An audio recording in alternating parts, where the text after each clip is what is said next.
Alrighty. Looks like the stream is working just fine.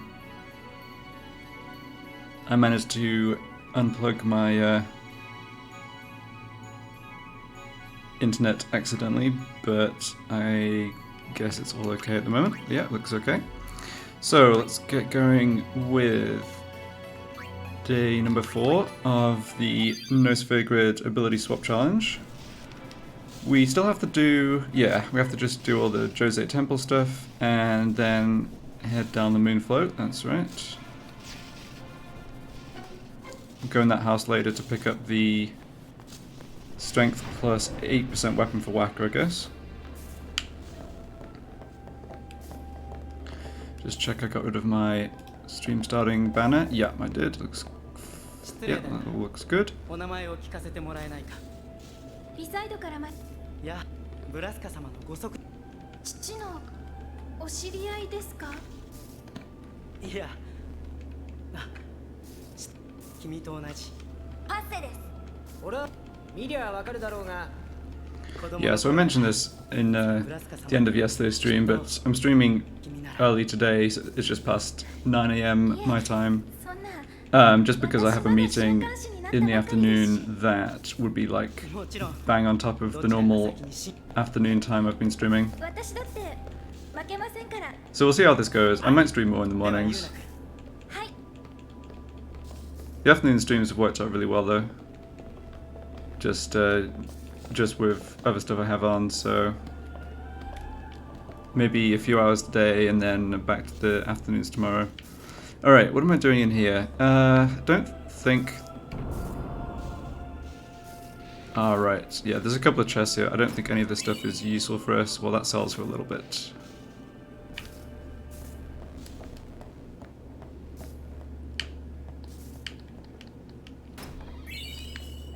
Despite getting all that gil from selling high potions and X potions from the workers, I'm still a little concerned that we won't have enough to buy absolutely everything we want, say at the Moonflow plus Guadosalam.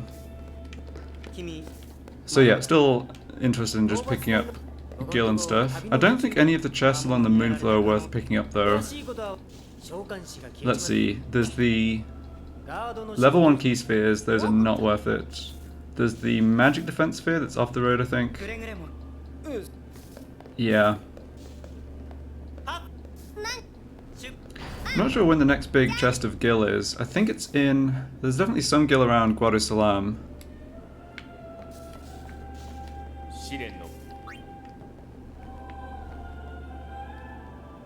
But we might have enough, actually.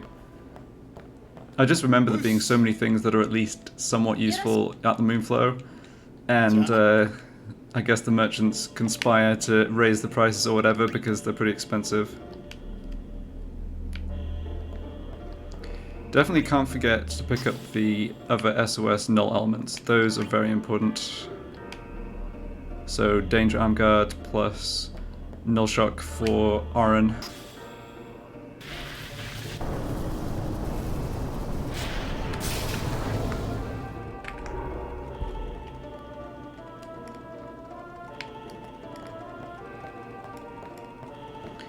Okay, how do we do this?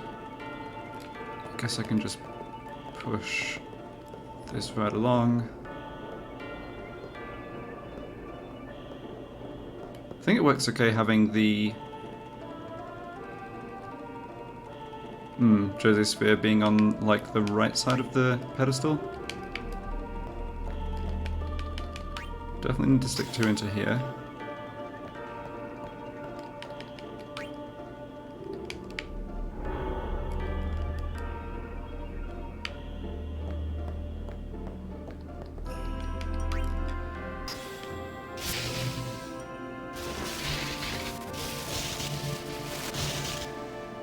Alright, now can we actually go grab that? No, but we can just bring it back with this thing.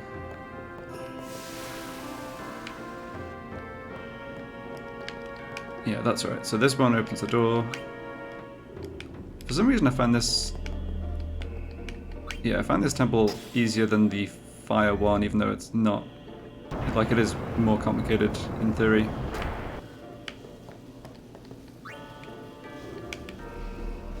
Too bad we don't get anything better from the treasure chest here. For this challenge, anyway. I kind of wish they made all of the temple treasure chests equipment for characters. I think the Rod of Wisdom and the Red Armlet are both really nice. And then half MP for Yuna from the Zanarkand trials. I guess, yeah, I guess in a normal game that kind of comes a bit too late. You can customize 1 MP cost if you really want to by that point and stuff. But that's kind of a nice drop as well.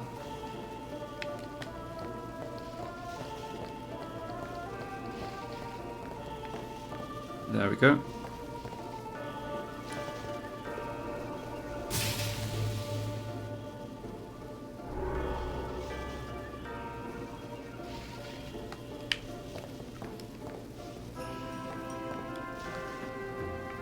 Yeah, half MP cost is still nice in a casual run.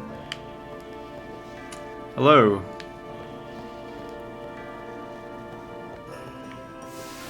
I wasn't sure if streaming 4 hours earlier would mean you and Blitz would be able to join or not, but I'm glad you're here. Now, what am I doing? Okay, yeah, I just need to plug in all of the other bits and pieces. One thing I really like about the P. Bourbon mod is, oh, it's 3 PM now, okay. Sure. Yeah, I guess this time is probably good for most folks living, like, Europe and eastwards, but not so good for North America. But I guess you and Blitz are both in, like, Europe time zone. Ah, yes, remote working. Yeah, I must admit, I do that to some extent with streams as well, depending what I'm working on. Yeah, going back to the MP cost, one thing I really like about Pete Berman's mod is really restricting MP and making it so that, like, removing the ways to get, you know, the 2 stars and 3 stars items.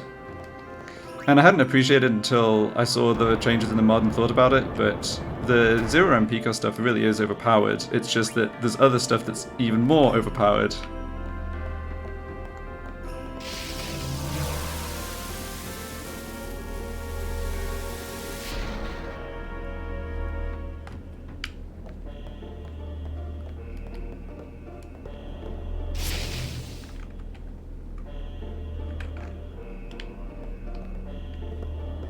So I think next time I do a challenge which allows customization, I might try and play around a little with restricting what I can customize, so that things like half MP cost become more useful and not just immediately obsolete. Like restrict 1 MP cost, or yeah, I guess 1 MP cost is the big culprit.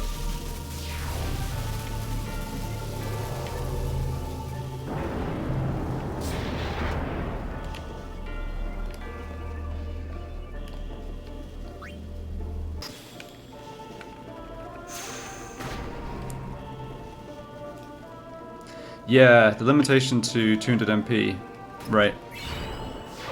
No, I think that was a very smart change. I think it was really not obvious to me what effect that would have, or that the MP was something to sort of look at nerfing after the changes to things like use and mix. But no, I think it works out well.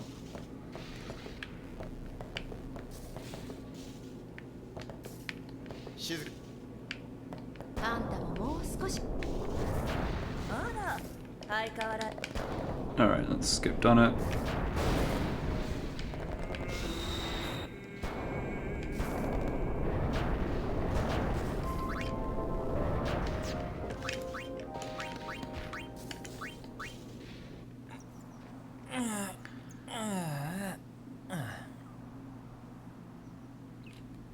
Okay, so I guess I was talking about Gil and treasure chest a second ago, but there is 5,000 just outside here if I remember correctly.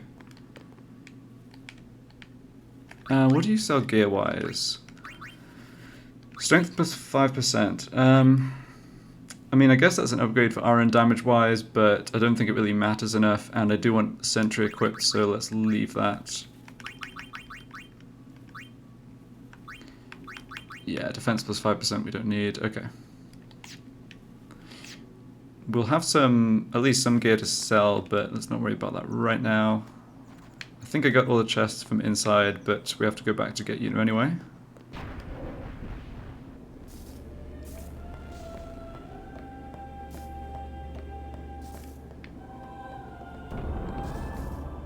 Must remember to pick up the halberd with magic plus 20% for Kimari.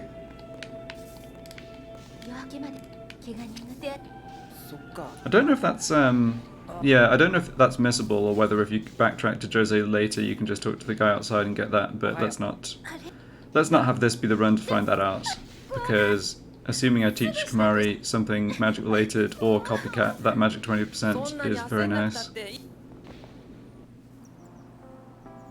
It kind of annoyed me how magic 20% doesn't improve lancet damage in Nosferatu games.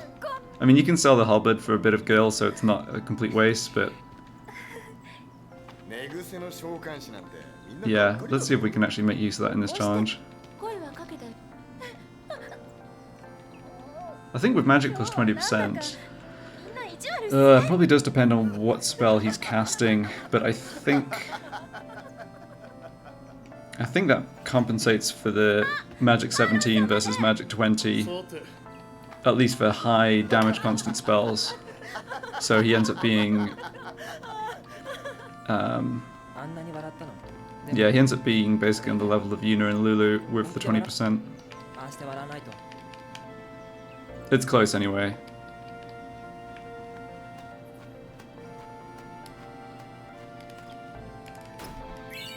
$4,000 gil. Okay, well it wasn't 5,000, but that is still great.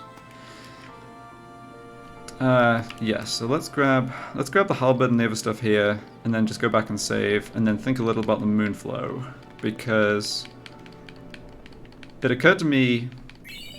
There's the halberd. Yeah, excellent.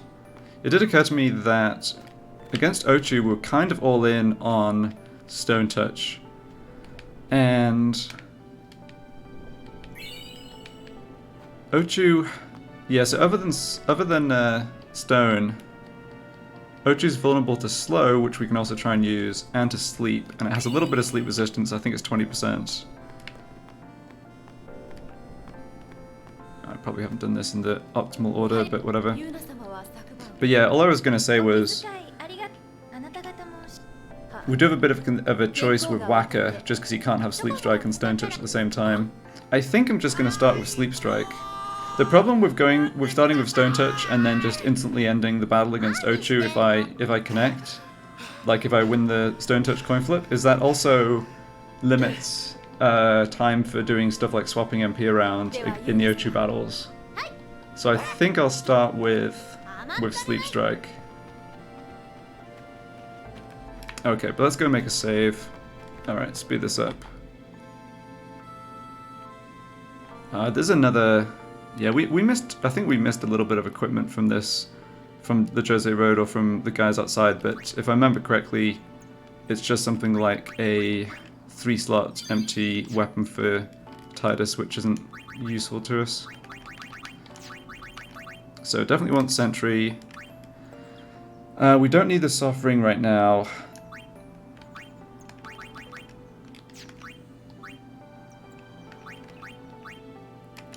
So Null Thrust, yeah, let's just start with...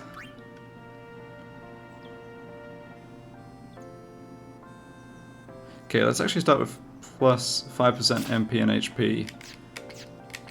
And if I do that on Yuna, then I can have Lulu start with the Tough Bangle and not have to worry about...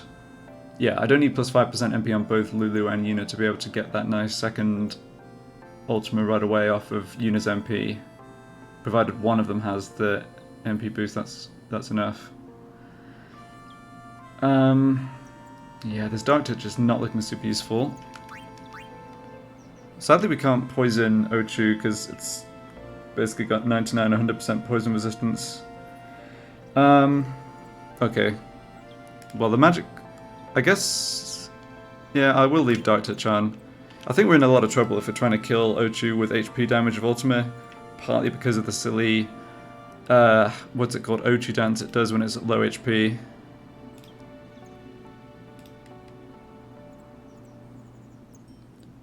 Yeah, that can do a whole bunch of nasty stuff. Okay. But we'll see how the extra HP on Lulu works out. Yeah, so stick with Sleep Strike and Whacker. Northwest Arm guard looks good. We don't need Confuse Ward right now. And still Null Blaze on Tidus. Yeah, and I will have Stunning Steel here because I think Slow Touch is a good... Slow Touch is good to have against CO2 as well. Alright, now the mole, the Bunyip, has 400 health and it's weak to water and ice, I believe.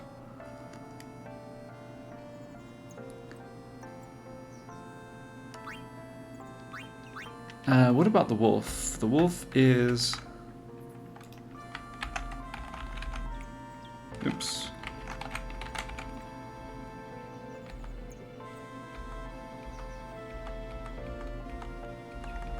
Oh, I went the wrong way through this file. There we go. Yeah, wolf is weak to lightning and fire, so sadly no overlap with the mole.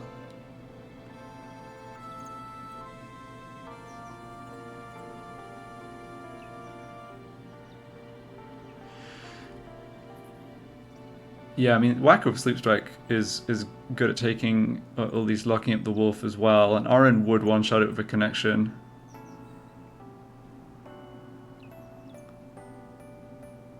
I think I'm probably going to be using Ultima against the 3 Fiend battles, and that includes all the encounters where we can see them all. So let's just start Kamari on Hunter's Spear. And yeah, we don't need Dark or Berserk Ward. Okay. So this looks good. Tidus unit Orin for the front line, yeah.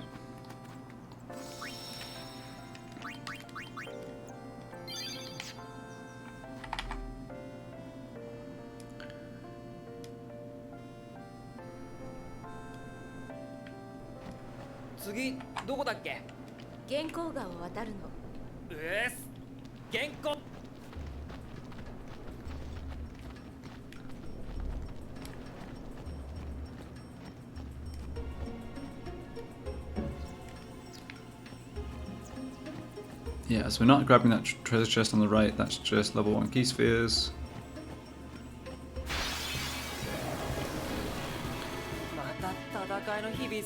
Yeah, I think the wolf's gonna go. Yeah, wolf's gonna go first, and the beers as well. They do really low damage though, at least.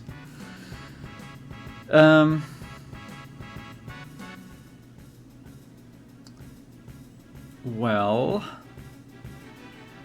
yeah, I think RM being asleep means I just want to Ultima this lot and move on.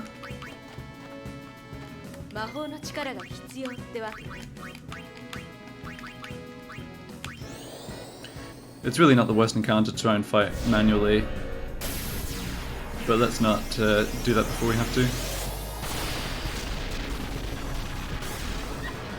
Yeah, and we're still doing double the mole's health, max health with the Ultima, so I think even, yeah, I think even in Beaconel, Ultima will one-shot the magic resistant fiends, like the dragon and wolf in Beaconel, which is good. Okay, so now we can equip Yuno with something else, although... yeah, this other stuff doesn't really matter.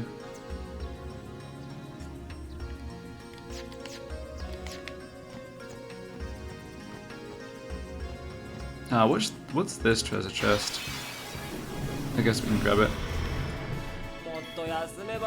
Alright, so these enemies are pretty slow. Does the fungo have any resistance to sleep? I think it might have 20%, just because lots of fiends do.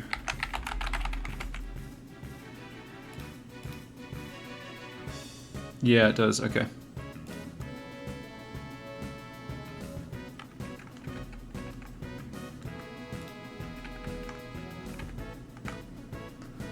So So it's a bit of a risk to go for a Sleep Strike on that.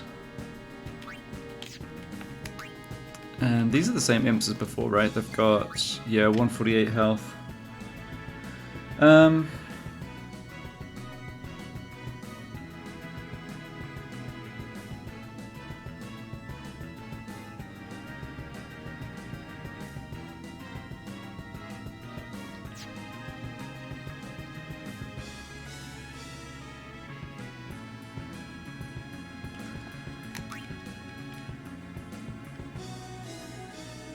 Okay, let us...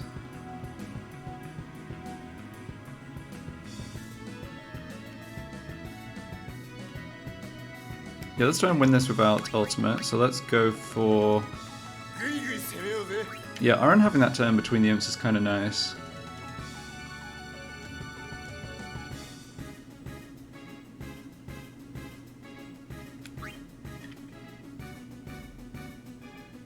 Although I guess I'm not making any use of it. Yeah, let's put this one to sleep.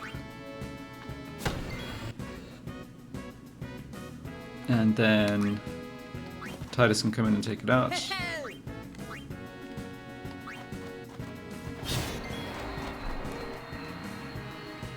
a little sketchy to take HP damage here just because we know that the Wolf and Bee are faster and can kill very low health characters, but if we keep Yuno out of the party and we try and avoid Aaron taking too much damage, I think we should be fine.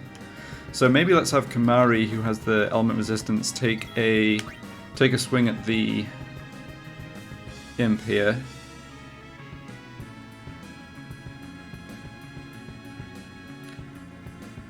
Certainly space for this to go wrong. I mean, we have... Yeah, I mean, if both the spellcasters hit Titus... Oh, no, that actually would be fine, because that would put him into Null Blaze. Yeah, and Kamari can survive a hit from both, and so can Waka, so no, we're actually fine. Yeah, this is not surprising. Ooh, maybe Waka can't survive both hits. No, he wouldn't have survived that. Oh well.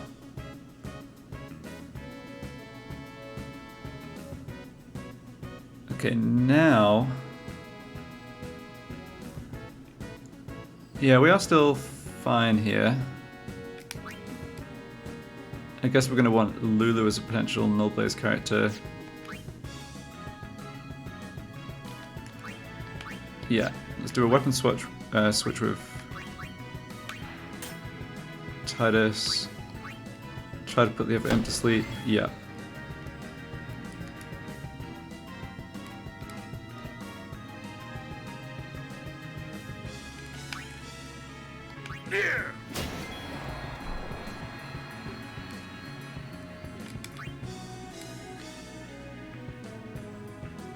Yeah, no super clean way to deal with the mushroom. Let's just go for this slow touch attack. Yeah, we didn't get hit by pollen. Oh, Waka got KO'd. Maybe I should have just used Ultima here, because now I think about it, I don't like the idea of Waka being at 1 HP against the Ochu, but it is what it is. And did we land slow? No, we didn't. It's just the Fungo is naturally super slow. Alright, well, let's just press on then.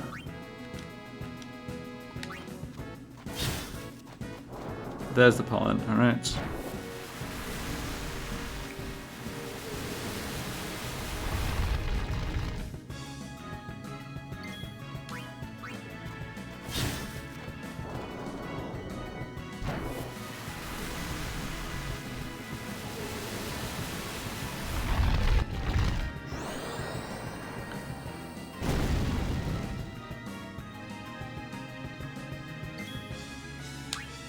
Alright, and the fungus is at 144 HP. I think that's a guaranteed kill of Kamari, but it's definitely guaranteed with Aaron.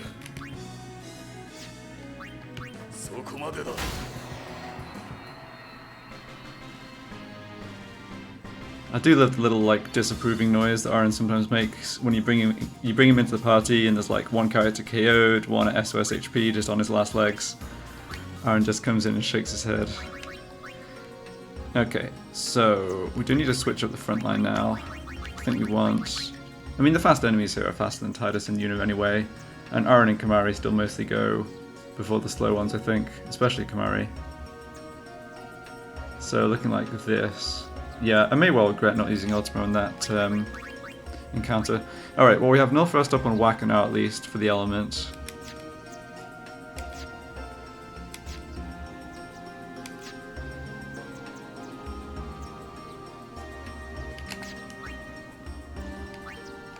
I think I'll switch to a Heat Lance on Kamari.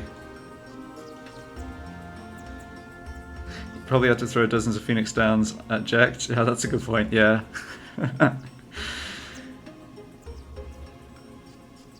Yeah, somehow I imagine Jekt being... Yeah, I imagine a bit of a conflict in styles between Jekt and Braska / Aaron. Okay, let's go for the Fire Strike so we have a chance of one-shotting the Wolf, see if that works out. I don't really need the sensor.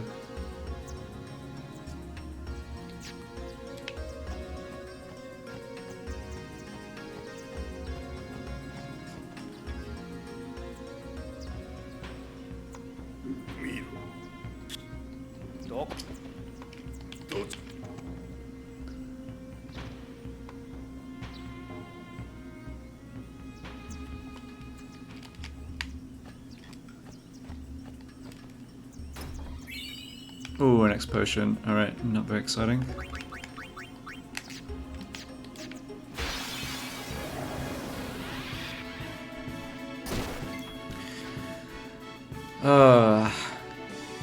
Yeah, I mean, this is a scary encounter now, right?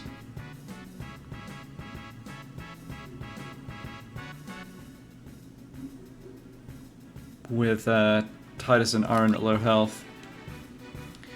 So what's the plan?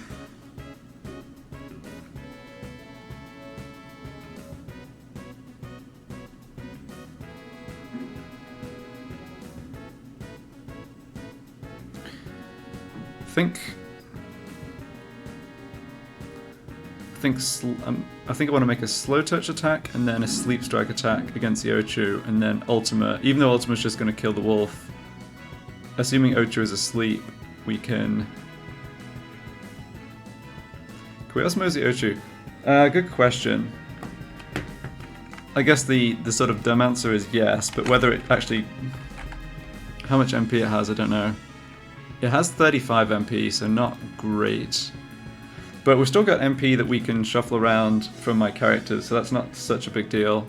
I do want to go for this slow touch attack though. It'd be really nice if this connected, just because it would make it a lot safer for petrifying with Whacker. Sadly it did not connect. Alright, well let's do Sleep Strike on the Ochu, so this is 80% to work. Oh crap, it didn't. Uh-oh. Oh man, yeah, now we're in a lot of trouble. I guess you could say, okay, well, if 80% didn't work on the Sleep Strike, then 50% wouldn't work on the Stone Touch either, which would not leave us in any better position. Yeah, we need to take out that wolf though, because otherwise it's going to kill somebody. And I think we hope the Ochu... I think we just hope the Ochu does not hit Whacker. Not that it's great if it hits anybody else. Panic time. Could be. Yeah, I was thinking this morning that these random encounters might be worse than I'd thought about. This is definitely very sketchy now.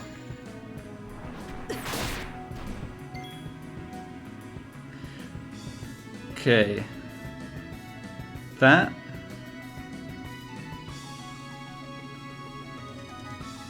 in some sense, Lulu, funnily enough, is like kind of the best character to get hit there, maybe. She can survive a tick from the poison as well.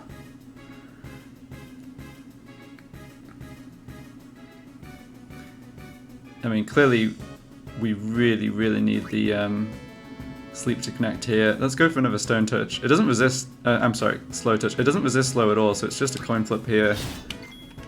Oh, we lost again though. Okay, come on, 80%. Let's see, any consideration for doing things in a different order at all? No. Okay, we got that at least. Good.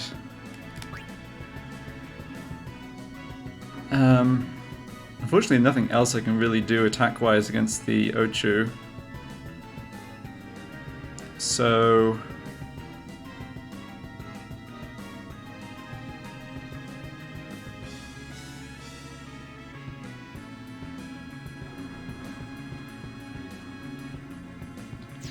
Oh, hold on.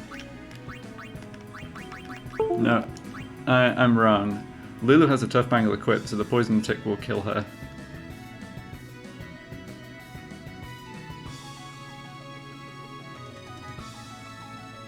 Uh-huh.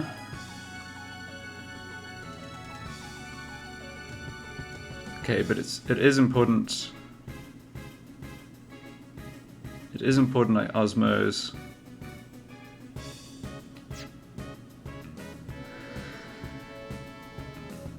So how are we doing this? I think I don't want to be messing around with Osmos and Lulu getting KO'd until the Ochu is under slow. I think we just have to hope that that 80% on the sleep works out a couple more times. The thing is, if I got it under slow, then I can have Oren, or I'm sorry, I don't have to have Wacket in the party for Ochu's attacks, and I can just juggle other characters around and take the HP damage on Oren, Yuna, Kimari.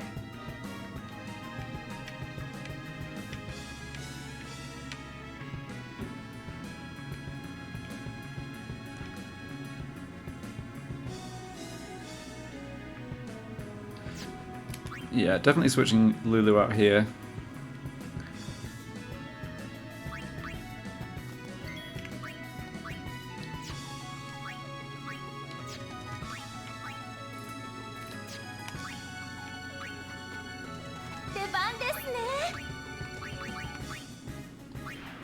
What do you mean, it's going absolutely great.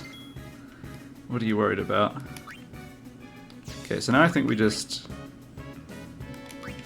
juggle characters around to get turns as soon after Ochu wakes up as possible. Which is going to be not this turn, but the turn after.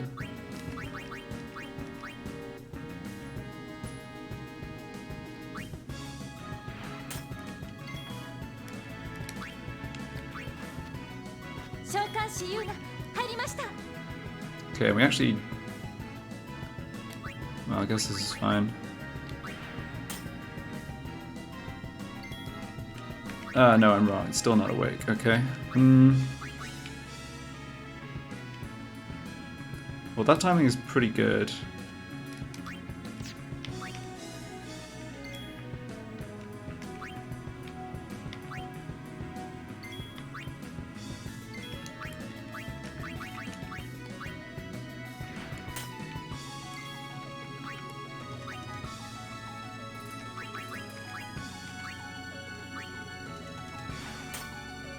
Yeah, this would be a lot... this battle against Ochu in particular would be a lot easier if I had, say, Sleep Strike on Tidus and Stone Touch on Wacket, or if I'd gotten Stone Touch for another character, I guess. Alright, now it wakes up. Oh, but that worked really well for us, because even though it's not on the slow, Tidus and Yuna are slightly faster, and so I actually have 2 turns here. So that's 2 slow touch attacks, which is great. Yes, okay, I like that. And we've landed slow. Nice. Okay, so Tidus is now kind of expendable.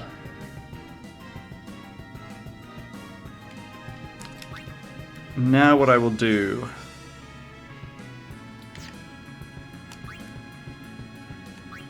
I've got 3 turns with Yuna that I can't do anything with, but that's fine. Yeah, you just defend. Now I'll switch to the TKO.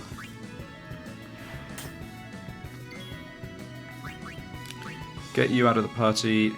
Get Kimari in, I think. Yeah, Kimari survives the HP damage with defend. Yuna's a good character to have in the front line because of her evasion.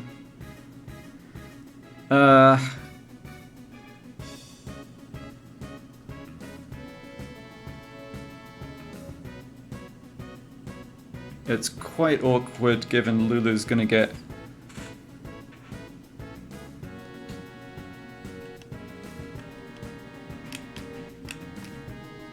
let's see, what's the plan here? I want to get that Osmos from Lulu onto... Yeah, I might just not be able to get that to work.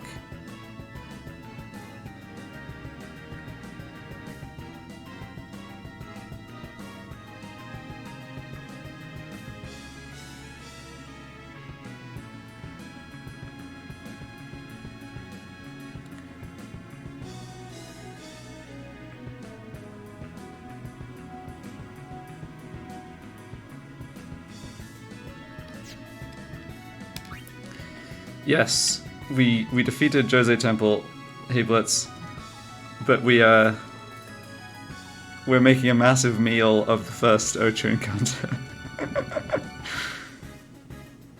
I maybe fooled myself. I thought I was smart by keeping Sleep Strike equipped on Whacker and going for slow plus Sleep Strike before switching to Stone Touch. But yeah, things didn't go great there. Fortunately, we do have it under slow now. I think I just bring in Aaron for this third character slot. Yeah, that's bad though. Because I can't Osmo's MP off of Kimari now because he dies to the poison tick. Yeah.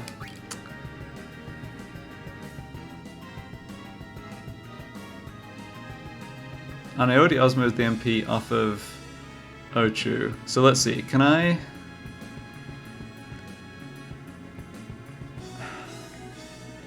Yeah, the problem here is that Lulu's under poison and she dies when she takes a turn anyway. So she... I mean, she could switch to something like Null Blaze and not take Fatal HP, like switch off the Tough Bangle, but that doesn't really get her an extra turn. Yeah, so I've sort of messed myself up here. The alternative is risking having a character KO'd by that last attack, which seems bad.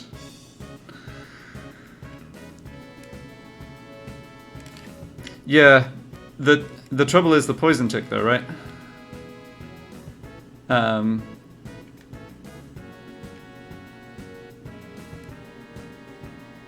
I can't triple cast Osmos, unfortunately. I think at this point we're sort of praying for a preemptive strike or a nice encounter in the next one. I'm not seeing anything useful I can do here besides just go for double Stone Touch attack with Whacker. Does he even get 3 turns? Yeah, he does get 3 turns.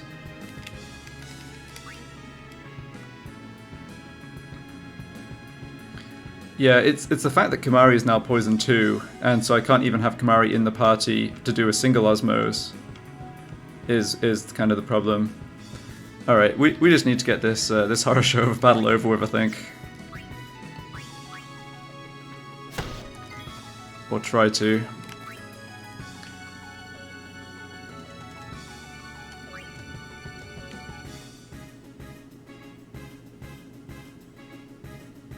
Yeah, I will do this though. I mean, Lulu's not regaining HP. I can at the very least grab MP off of Oren. I mean, yeah, I'm assuming that we kind of have to win one of these 3 coin flips on the Stone Touch at this point, and we're not in good shape after this battle anyway. So yeah, I'm gonna make this play. Yeah, so then she only loses 95, and now I can double cast Osmos.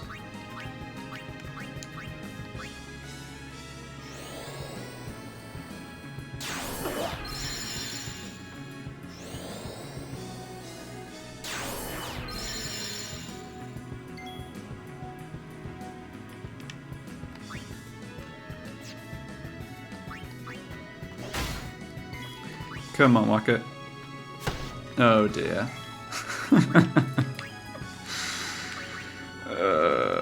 Yeah. Alright, well...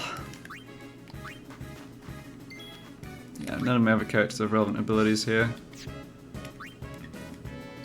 Maybe paying the price for not getting a second Stone Touch weapon from... yeah, uh-oh indeed. Stone Touch weapon from the Basilisks. Alright, well, we survived.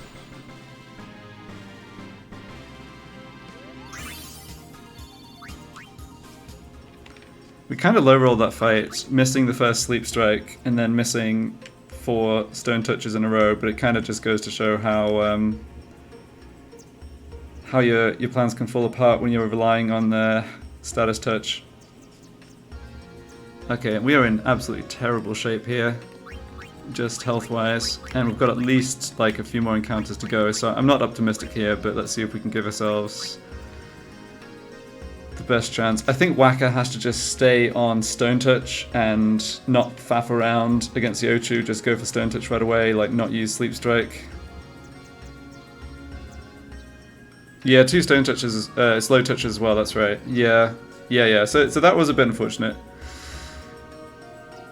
What else can I do here? Got Null Blaze on Lulu, Null Blaze active on Tidus, Null Frost active on Waka.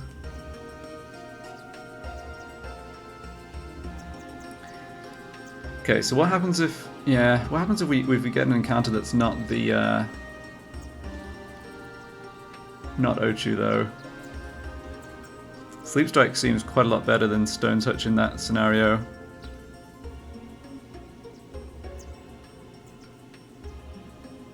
Yeah, it's a lot better. I think it is certainly better against stuff like the Imp. Okay. Back to Sleep Strike. Aaron got poisoned, but still has a decent amount of HP. Yeah, Kamari doesn't survive an element hit with this HP, even with Element Ward, and sadly doesn't have null elements. Yuna made it out at full HP, that's kind of funny. Well, she just didn't get hit, it's not... yeah. Alright, Yuna.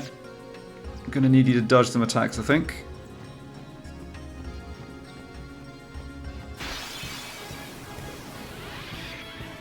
Well, Lone Ochu maybe isn't the worst here.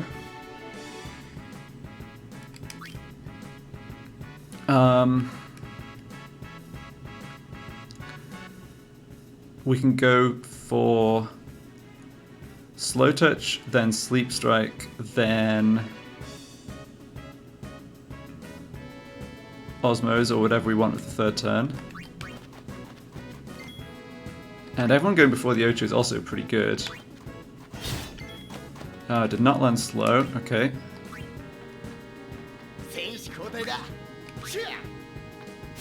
There's the sleep though, good. Alright, so at least we fixed the MP situation.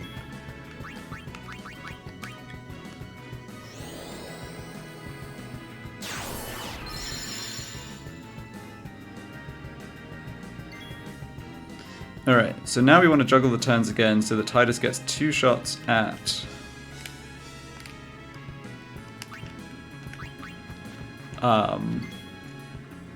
Slow Touch once Ochu wakes up. And Yuna's positioned just fine for that, so we can actually take Tidus out.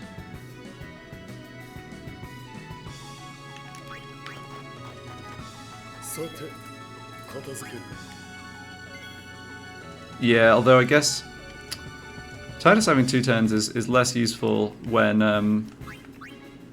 the idea is kind of that we are trying to put Ochu back to sleep afterwards.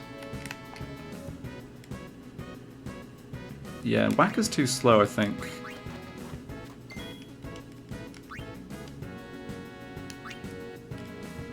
Yeah, Whacker's too slow to ever get 2 turns in a row.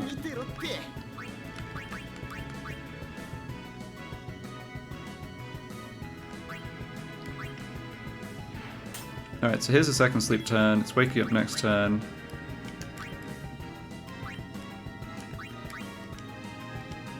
Oh! Never mind! Okay, Ochu's slower than I thought. Whacking can get 2 turns even without it being under slow. Okay.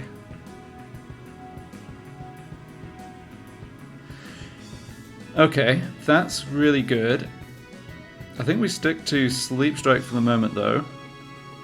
I mean, we're only 1 in 25 to fail both those Sleep Strikes.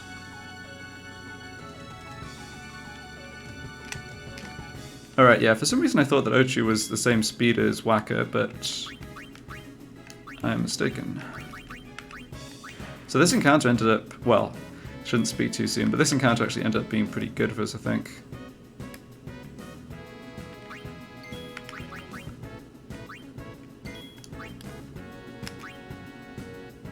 Yeah, so Uniswitches for Tidus gets that sort of free slow touch.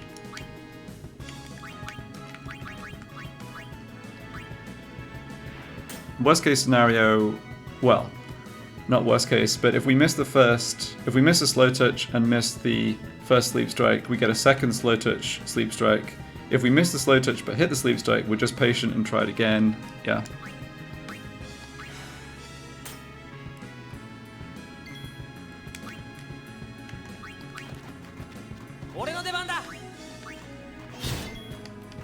Alright, slow landed. Yes. Great. And sleep landed. Awesome. Alright, so we're good to go here. So we want to set up 3 stone touch attempts.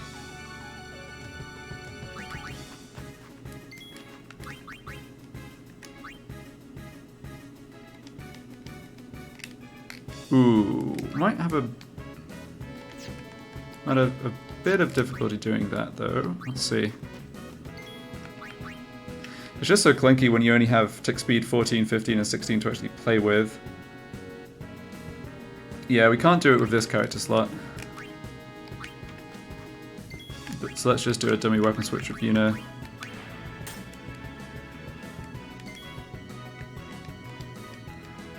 Yeah, Yuna's not going to get 3 turns there, never mind Waka.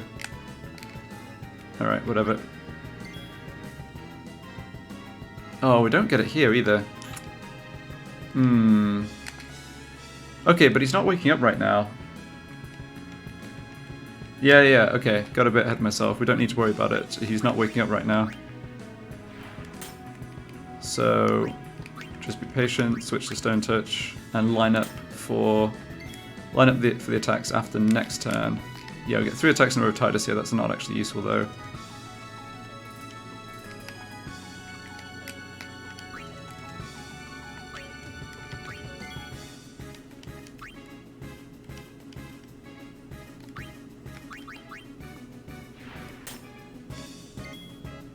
I think it's waking up next turn. Maybe I'm losing count.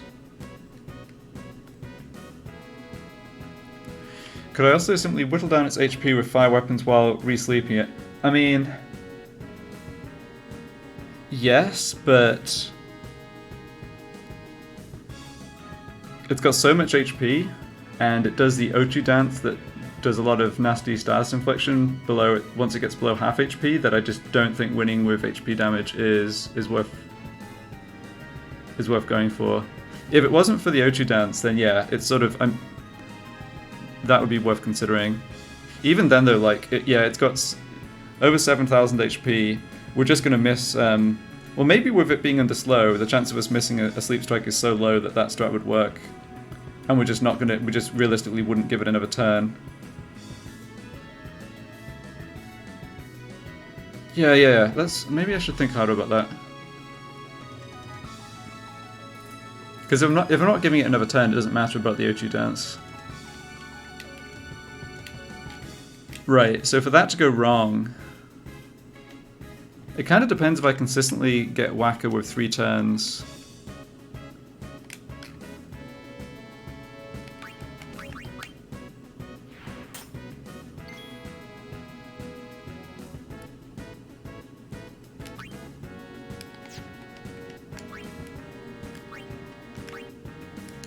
Yeah, because there is still a 1 in 8 of just missing 3 stone touches in a row, which is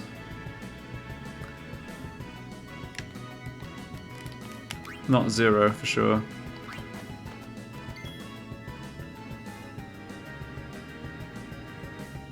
We would kill it reasonably quickly. Yeah.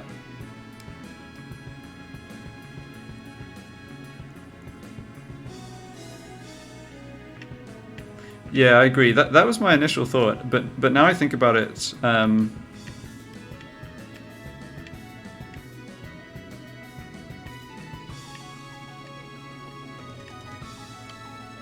but it's not going to take that many turn cycles for us to do the damage. I think I'm going to try your suggestion. I think I like that more than the coin flips on the Stone Touch, to be honest.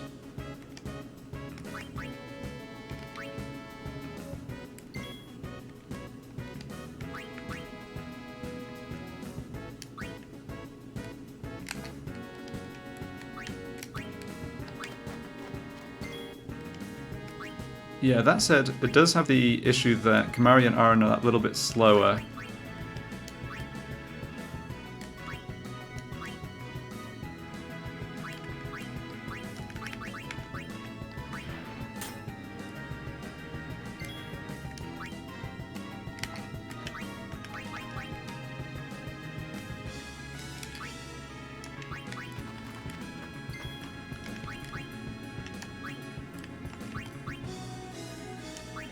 Okay, that timing's pretty good. Yeah.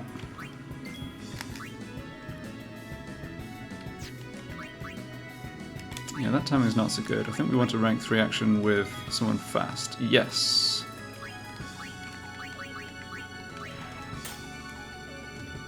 Alright, well we can look at how the ticks line up and then just basically decide what we're doing.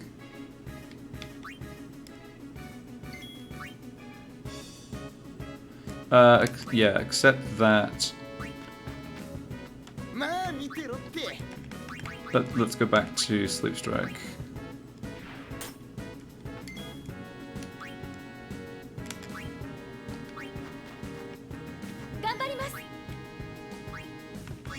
Alright, that is perfect timing.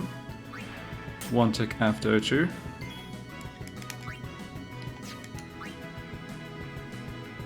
I kind of want Waka to be the 3rd character to take a turn, but that's fine, he can just switch out.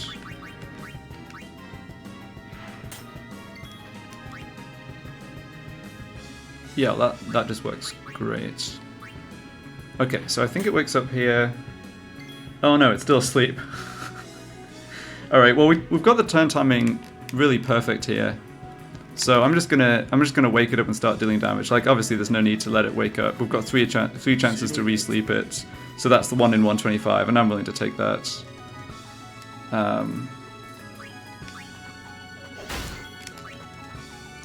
So no fire weapon on Aaron, but we do have fire strike on Kamari.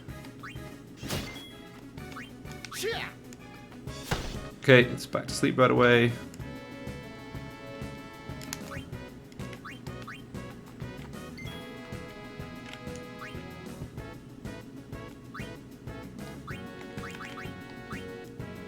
Alright, let's speed this up because the shuffling around turns is definitely taking a while.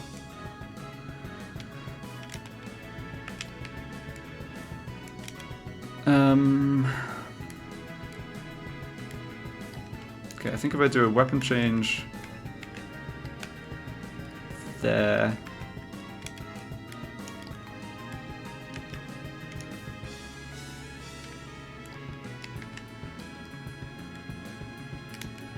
So I just have to kind of compensate for that 1 or 2 ticks that are end up being slightly slower than...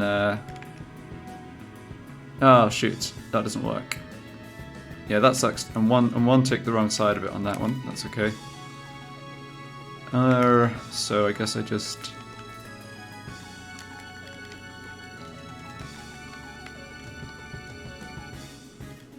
Yeah, but Lulu's perfect. And you can switch for Oren.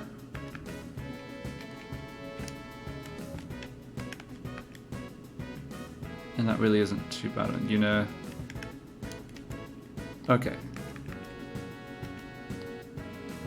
Yeah, sorry for how slow this is. I just don't particularly want to have to do these random encounters again.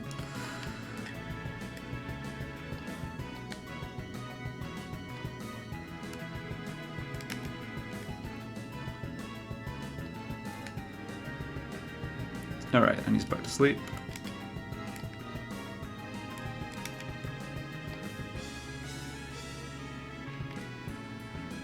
Alright, I think I'm not going to fuss about with the ticks at quite the level I was.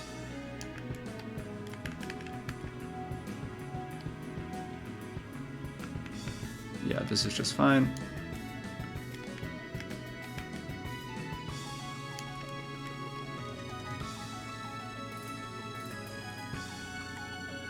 I suppose I should have brought, oh no, this... Yeah, this is not quite ideal, I guess. I'm not making...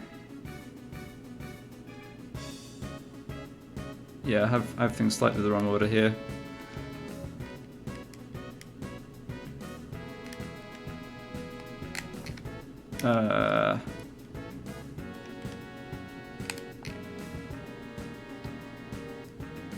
So Waka gets 3 turns here. Kamaru's getting a turn on the same tick, so I can switch. Yeah. Well, that ended up being more efficient dealing damage than I expected because Waka missed the first sleep strike. He still has 2 more chances. Funnily enough, missing the first sleep strike, provided he hits the second or third, is actually good just for getting more damage in. Waka?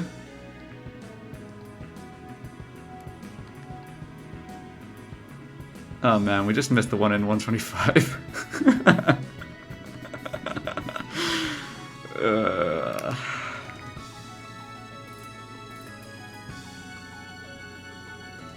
Yeah.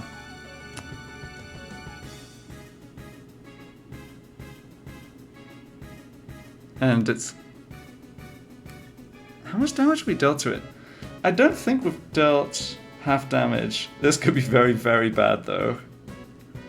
I don't think we've dealt half damage to it. Okay, that was pretty good. No poison. Yeah, no poison and nobody, and it didn't KO Waka, so...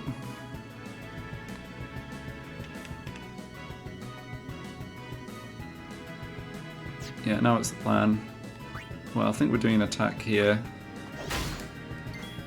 We get 2 more chances to sleep again. I think we're sort of priced into continuing the strategy we're trying.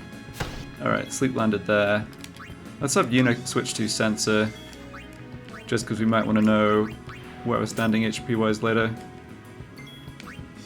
Yeah, so now it's under half.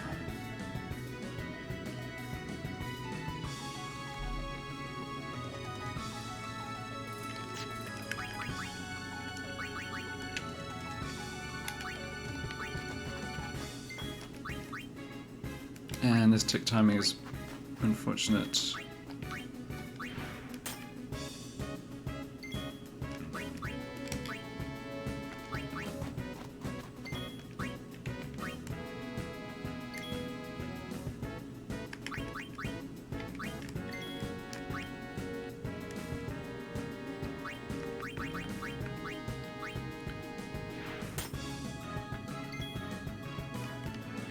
Alright, so yeah, we've got 3 sleep strike chances again.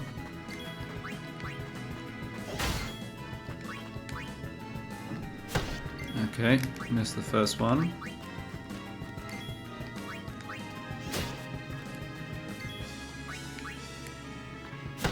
I missed the second one. We've got to watch the... I mean, we can watch the range for killing it with an ultimate. That is a possibility, and we actually can do that now. Can I have a character get a turn after Waka's here, just for that insurance? No, it doesn't look like I can. Right? No, I can't.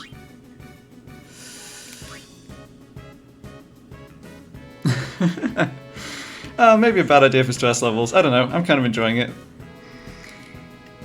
I enjoy random encounters being randomly difficult. It's yeah. I might have a different opinion when we're like struggling our way through the 5th Ochu. I mean, the thing is,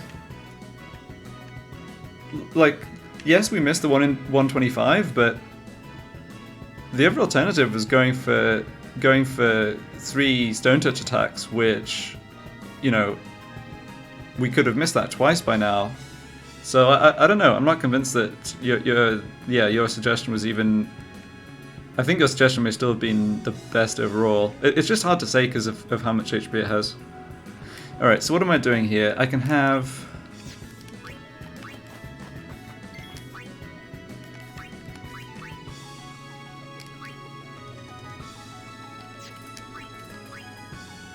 Just do a dummy weapon change there.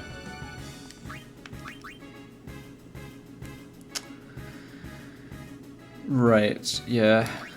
Doesn't look like I can get that turn after Waka. But it hasn't got magic defense. We need very little damage here.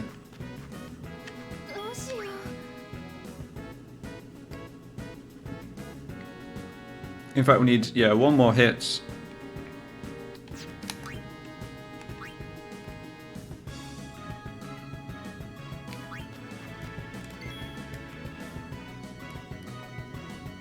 Okay, let's have Kamari make this attack.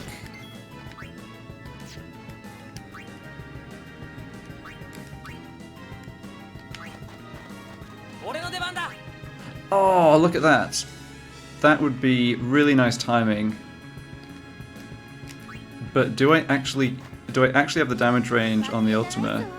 2289. Hold on, let me check this. What weapon does Lulu have equipped?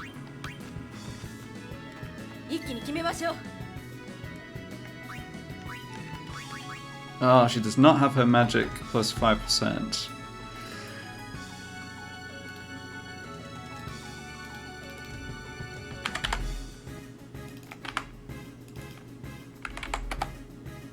$2215 is the lowest damage roll. And how much does Ochu have? Just over that, right?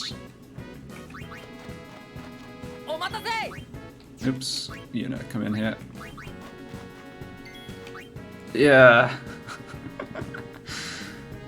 Okay, but Waka's Sleep Strike. No. That's fine. That's actually fine, because Waka's Sleep Strike will do that HP damage. Yes. Okay. Man, going for the world record longest Ochu fight here, I think, if we're not there already.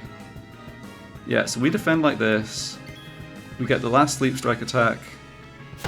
Okay, we hit it. So... Okay, so now we just do a reset turn. Let Ochu snooze for a bit.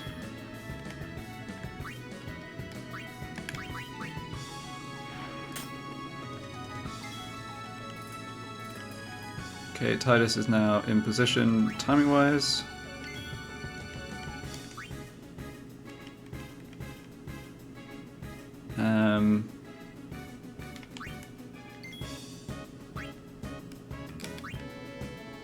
Just have someone else come in.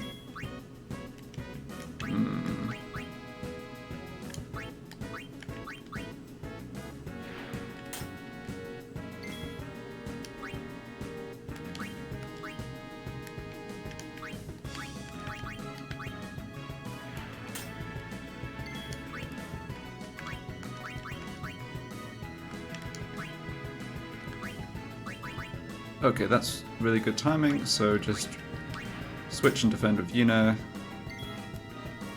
I think if I...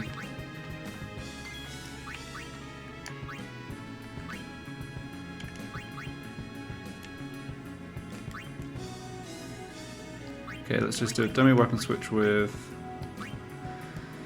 dummy weapon switch with Waka. That is just the wrong side of things, but maybe Oren's slow enough. Yes. So that looks... Is that 1 tick or 2 ticks?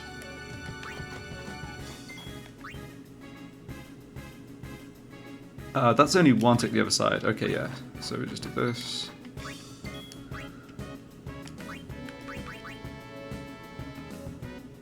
And this.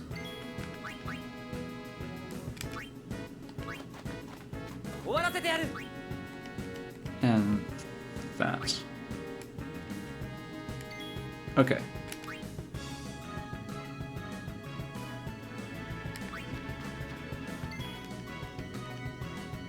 Yeah, I guess this isn't. No, it's still fine.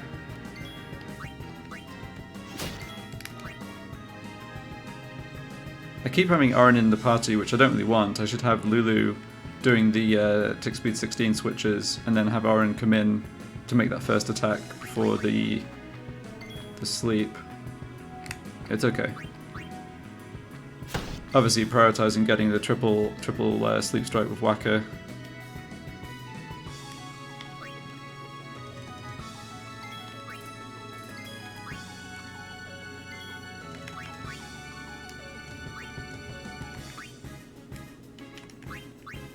Okay, well that timing's really good.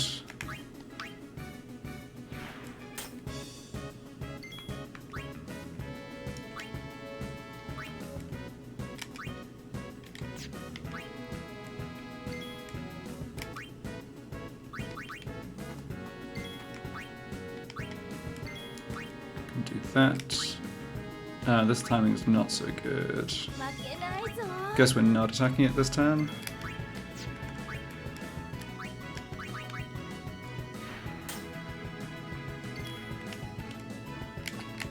Oh no. Yuna still gets 3 turns, but I don't think Waka would. How much health does it have? 1830. Okay.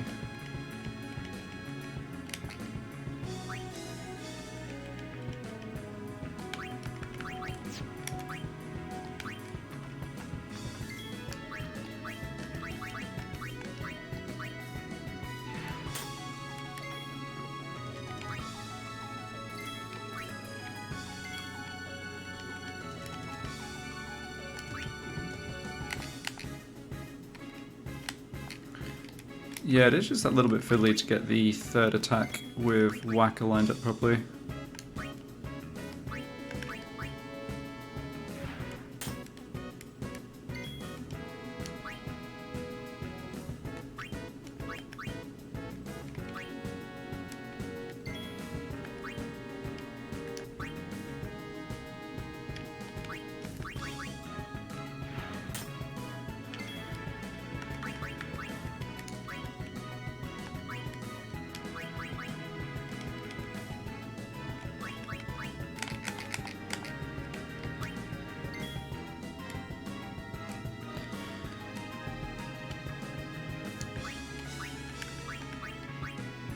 Okay, so now if I do a defend with a Lulu... No, I'm out by 1 tick. Nuts. Oh, so I'm out by 1 tick on Kimari as well. Okay.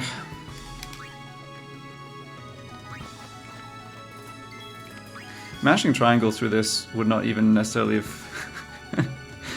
I could have saved a lot of time by mashing triangle, and I'm not even consistently getting the ticks to match up the way I'm doing it, so... Okay, but Yuna should be able to switch for Lulu, defend, and get that turn right the other side of Ochu. Yeah, it's glitched and not showing up, but it should work. Yeah, that's right. Okay.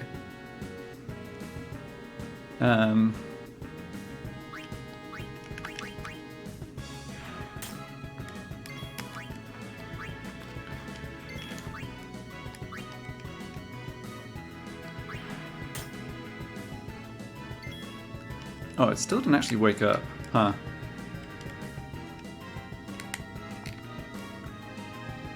Alright, I think I've just been a bit too cowardly at this point. Because I have Ultima as a backup, I don't particularly want to have to use Ultima, but I've got Ultima plus it's only 1 in 25 of missing 2 sleep strikes. So let's just be a bit more aggressive, try to not spend all day fighting this one Ochu.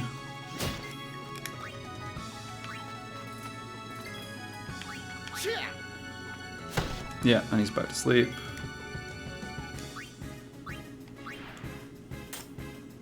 I think we just straight up kill it with HP damage.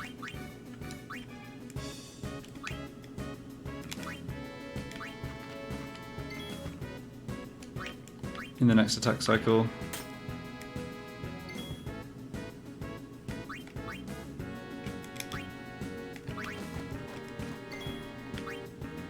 Yeah.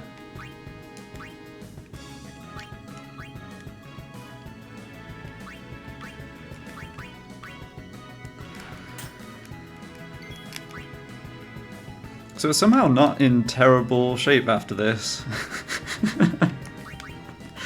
Not in great shape, but not in terrible shape.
Okay, you're close to dead now, right?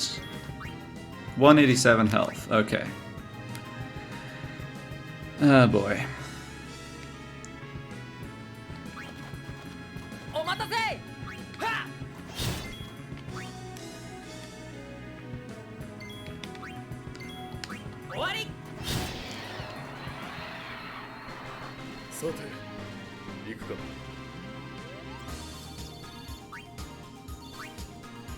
Yeah, we did make it. We still have a quite long way of the road to do though. Oh man, it feels so funny going for the sleep strike when I have Stoneward just there, sitting there, and it could have ended the battle at any moment. But yeah, I think despite missing the 1 in 125, I think that was the... I think that way of doing it kind of was safest, just extremely long. What are we doing now, though? Well, Yuna still has enough HP to take a couple of hits from stuff. Let's switch her to Moon Ring in preparation for... just bring on that SOS Protect and Shell when she does get hit again.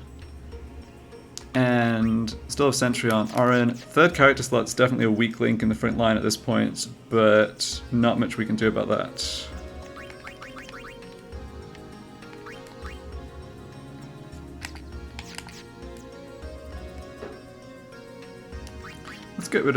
Let's go to the Noxious Kate Sith with magic plus 5% on Lulu. I just don't think Dark Touch on Lulu is doing anything at all for us.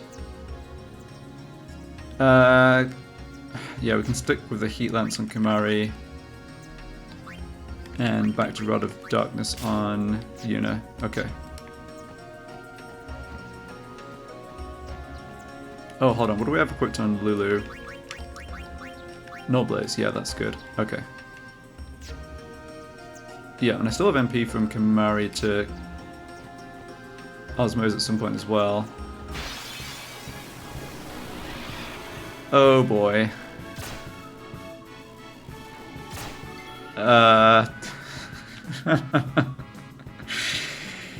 Yeah.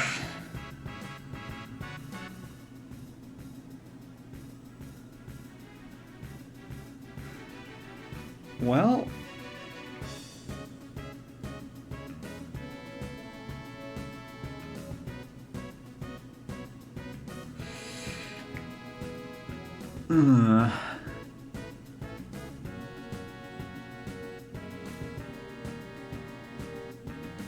Yeah, so this is definitely a bad enemy lineup, and then both of the bees attacking and hitting Kimari is also awful. I mean, I guess we're Sleep Strike plus Ultima here. We can't leave the bees alive, our characters are just too low on health.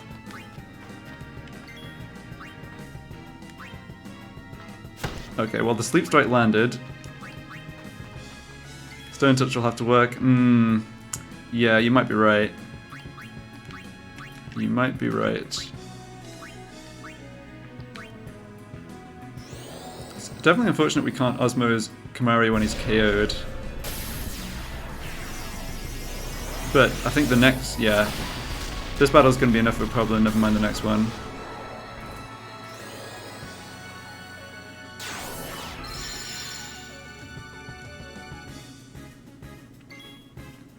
Okay, so...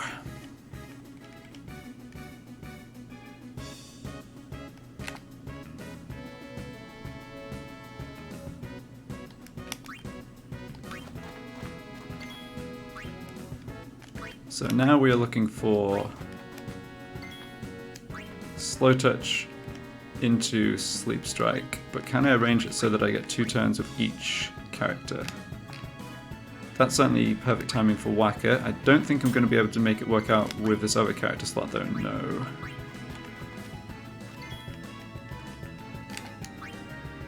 But that would... Okay.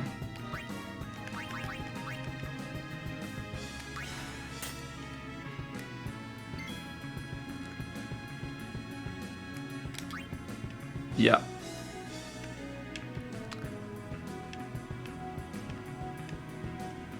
Yeah. But also, this fight right here is a much bigger problem than the last one, right? Just because of having only 2 character slots active. That said, I mean, we should be able to...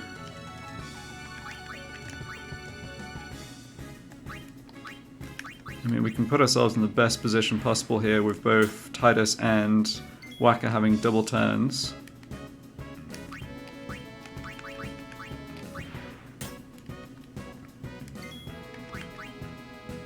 Yep, that timing is excellent. And that's good as well.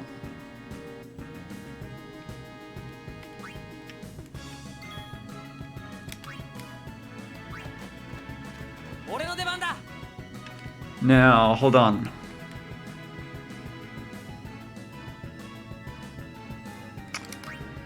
Maybe it's not so excellent. So Whacker definitely gets... Yeah, Whacker gets 2 turns. Oh, it's so tight. This is where I wish you got the actual numbers for the ticks written. So Whacker gets a 2nd turn here, but if I have Tidus attack on this turn and Uniswitch to Whacker, so Unis' turn here is, I believe, 1 tick afterwards. But is it 1 tick or is it possibly 2? If it's 2, I think it would mean that Whacker only gets 1 Sleep Strike. You see what I'm saying? Well...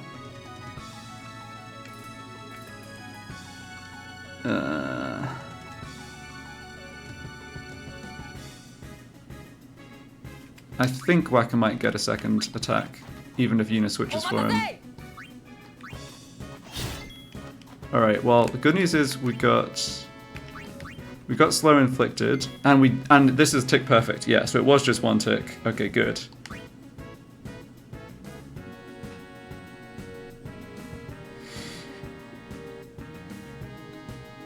Yeah, if it... Right.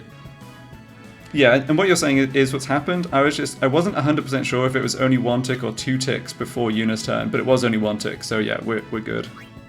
Well, we're good in the sense of having the best chance we can. So this time I think I just go for the triple Stone Touch. Not on this next turn, but later. Just because I have less damage output, and I'm just so much... Yeah, the whole thing's just a lot dodgier with the being 2 character slots up. Now, I can still Osmose... I can Osmose MP off Tidus, sure.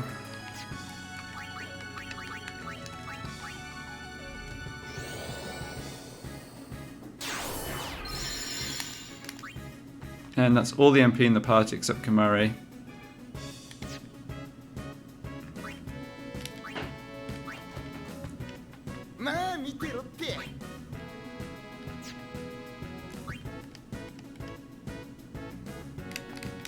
Alright, so we need to engineer 3 turns for Whacker.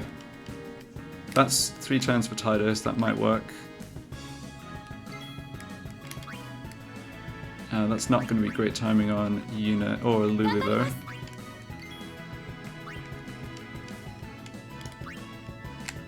The thing is not updating.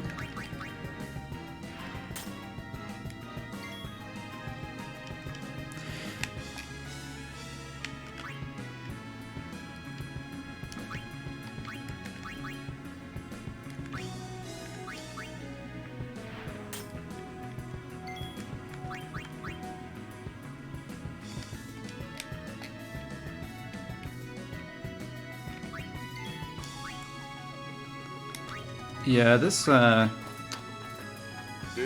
didn't quite manage to get this timing to work out, did I?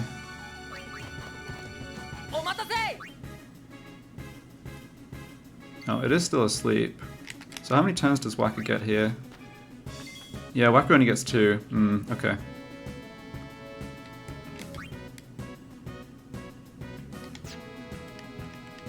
But then you get 3 afterwards. Yeah, alright. Yeah, I see what's happening. So I just need to switch you for someone slightly slower.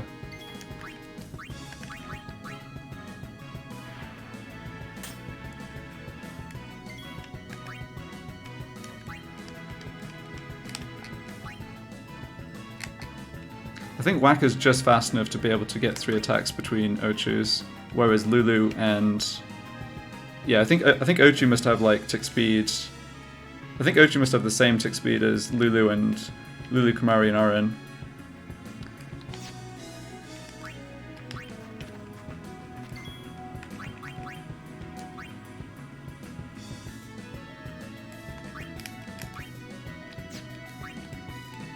What am I doing here? I mean, I could go for just Aren attacks plus the 1 in 125. I think this time I'll take the 1 in 8. Just because we have got more encounters to come after this that could easily kill us. And it's going to take a long time, even if things work out doing it the other way.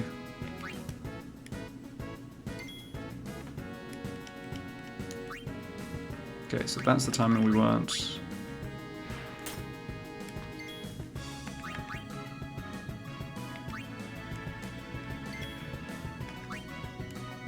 That's not the timing we want.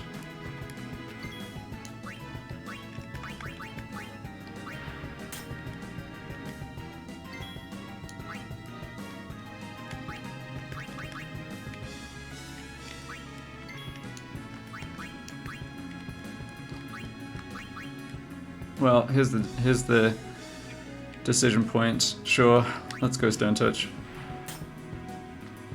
Come on, Waka, don't let us down. Nice.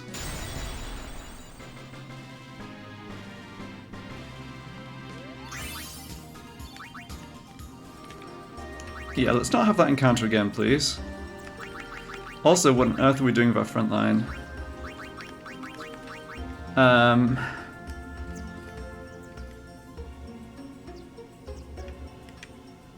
don't think Tidus gets a turn before the bugs.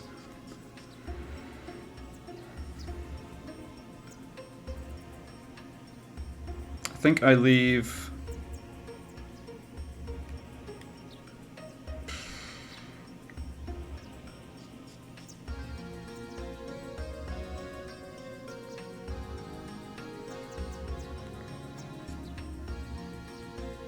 Yeah, you need Kamari, Lulu, Waka all off the front line. Definitely Lulu and Waka. I'm deciding between Kamari and Tidus. So Kamari has the MP, but lots of the enemies... I mean, MP transfer at this point is going to be very awkward anyway. I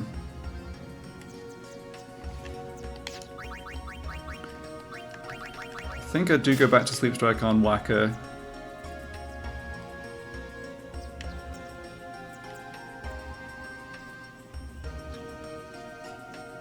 So the Ocha encounter is extremely bad if Tidus gets KO'd. That's what I'm sort of thinking about. But Ocha on its own, Tidus goes first. But I think Kamari would go first as well. O2 plus fast enemies, Tidus is likely to get KO'd, especially because the wolf, I think the wolf preferentially targets, or is more likely to target low HP characters.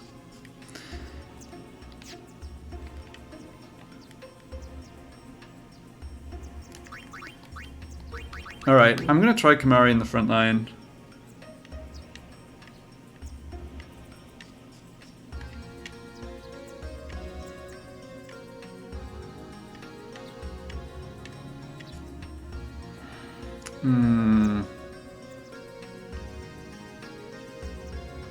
So another small consideration, right, is that Tidus does have Null Blaze, so that whereas Kimahri just dies to any damage. I think I'll do this. It's close though.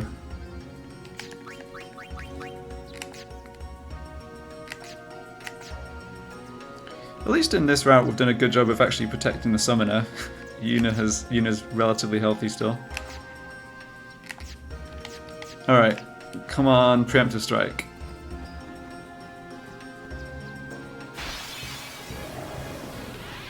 That ain't it. Oh, Kimahri dodges!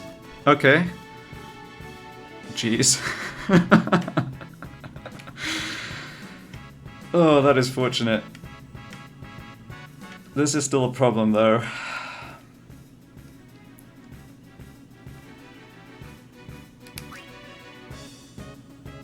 This is still a problem though.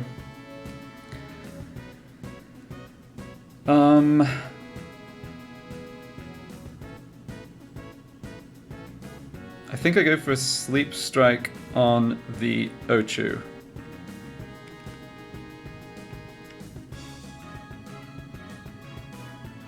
Watching this run is bad for my heart. Yeah, I mean, it's all fine. Like, I try my best not to lose random encounters, but you know, if we lose here, we get a game over. It's no big deal. I can always go back and get an extra stone touch and make life a lot easier from the basilisk. So.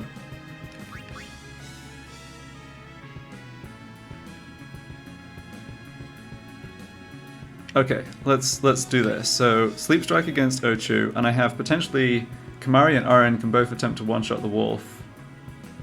Alternatively, I could try and make a dark touch attack, but that's with someone with worse, or that's another low accuracy character. That feels worse than just going for the one-shot.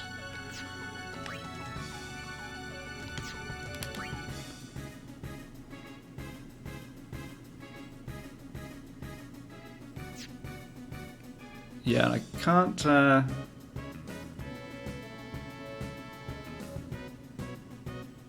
Yeah, let's start with this. Okay, good. Step 1. Now.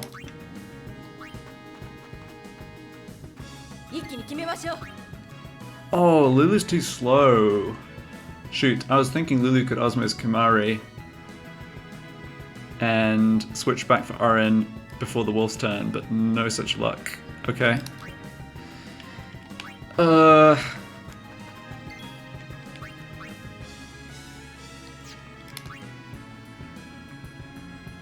Yeah, I don't see the point in making an attack with someone like Yuna against the wolf with Dark Touch, because she's equally unlikely to connect as Aren.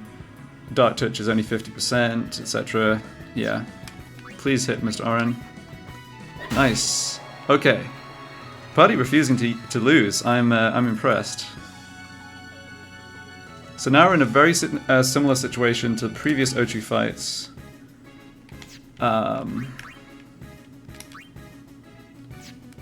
Which is good or good-ish.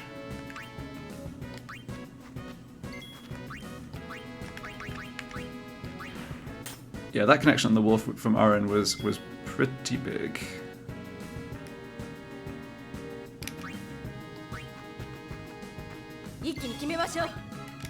Let's just sort out the MP transfer right now. We've got a little while before the Ochu wakes up to line up our slow touch sleep strike turns.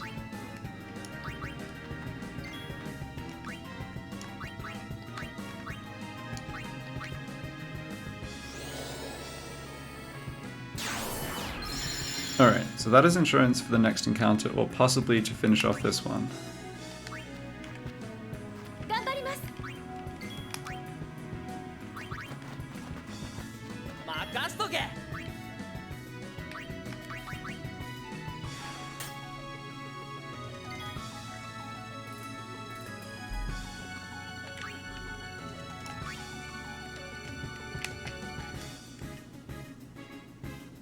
That was a second turn of sleep, though, unfortunately.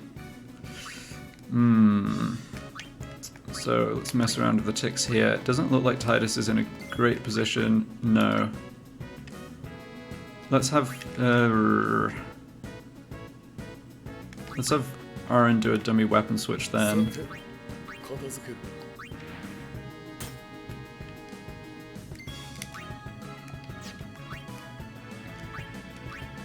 How about Lulu? Okay, that timing looks great. Yes, perfect. And you do have slow touch equipped, yes. Now, the trickier one with Whacker. I don't know if that's going to do it, but we can't do any better. Yeah, we can't do any better. And we also...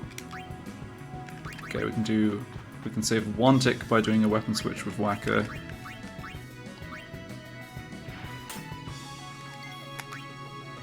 And yeah, let's just have Lulu come in. Okay, so the question, yeah, so we see the problem here. Ocho is woken up and we only one character is going to get 2 attacks here. No, I'm sorry.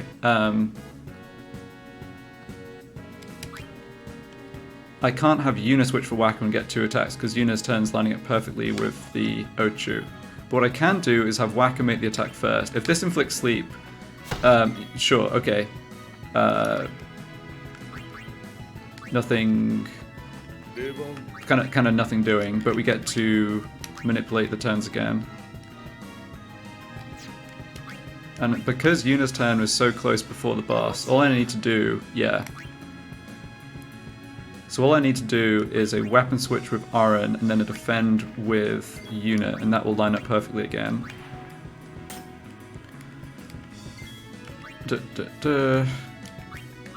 Okay, this timing looks more awkward. Because what I want is the double turn with Tidus for the slow touch, but also the double turn for the sleep strike insurance with Whacker. And it's possible, but it's just not consistent. Because we can only manipulate the ticks in certain chunks.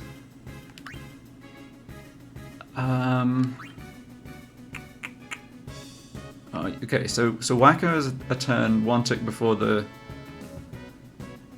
boss. Yeah, we knew about that. Yeah, so that's just unfortunate. So that character slot is going to be kind of useless for getting 2 turns afterwards. So can I do anything with this character slot right here? So how about a rank 1?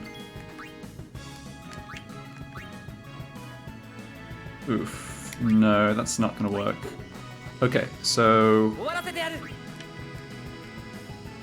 we've got 1 character slot lined up nicely here.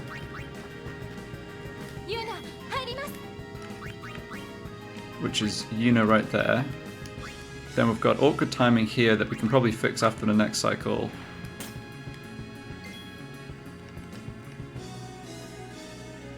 Oh!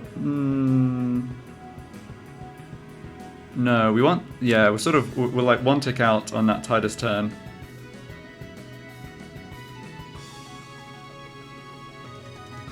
But we can fix that because, yeah, we can manipulate. If I bring in the characters and do the swaps properly, we can manipulate that.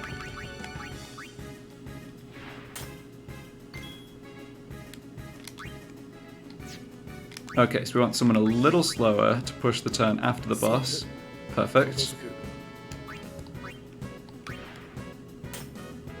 Yeah, I'm slowly getting the numbers down for these turns. It's because our characters are roughly the same speed as Ochu, like the same speed or slightly faster. In theory, it is possible to like switch from having, say, Yuna have a turn, 2 turns in a row, like right after the boss and right before the boss. It is easy to turn that into a slower character like Orin having the turn right after the next boss turn, like pushing it those 2 or 3 ticks. Yeah, so in this situation... Okay, so it's 42 ticks until Ochu's next turn, so we can do... we drop 2 ticks doing a weapon swap with... Okay, let's just do a weapon swap with Titus. But this is good. We've got the timing down for this next cycle for sure. You come out of the party. どうしよう。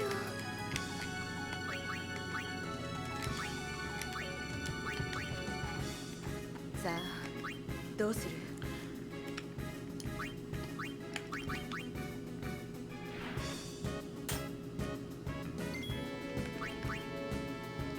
Okay, so defend with Orin. Defend with Orin, defend with Titus, I think is what we want here. No. We actually do need to drop a tick. Okay, sure. Dummy weapon switch with Whacker.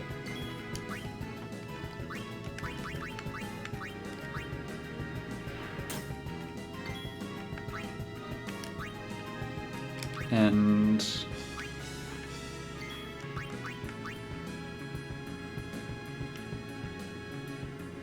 yeah, that doesn't matter. Okay, we've finally got this lined up. I think.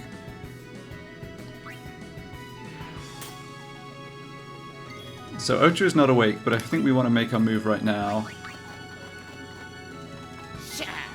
Okay, so yeah, this is good. We can make 2 attacks with Titus and 2 attacks with Whacker, if necessary. So, open with Slow Touch.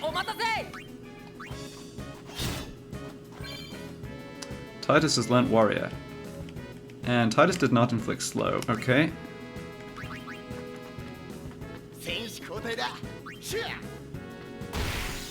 Crit but missed the Sleep Strike. Well, I've still got another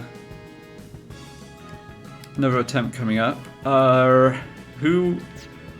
Right, so who for this 3rd character slot? We could just come take a swing with Orin. How does that leave us tick-wise? Not ideal. But defending with... Yeah, I guess it's dummy switch, then defend with Yuno, isn't it?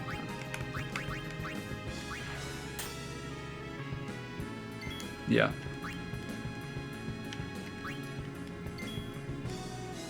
Okay, we really need this 80% on this Sleep Strike. Yeah, we missed the slow again, that's unfortunate. Oh my goodness, we missed the sleep. Oh man.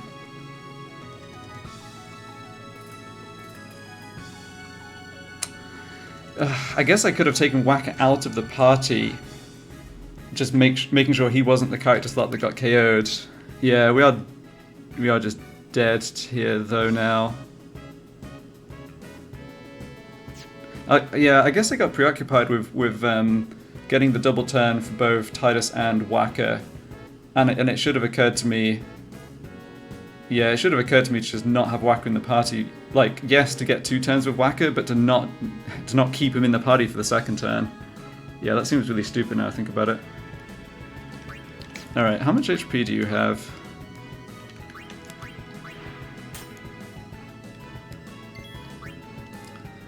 $6.4k.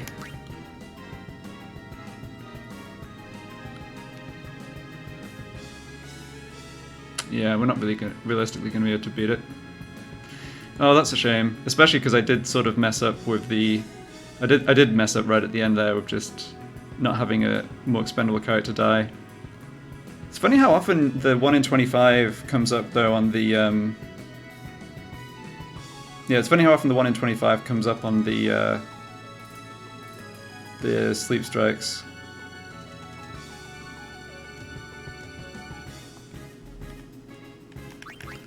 Alright. I think I'm just going to...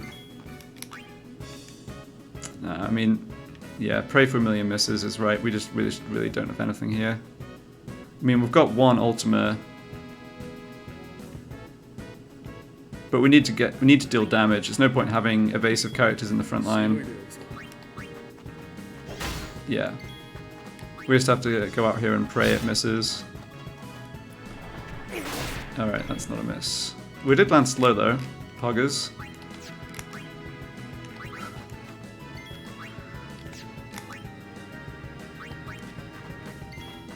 Yeah. Too bad there's no other statuses we can inflict, but...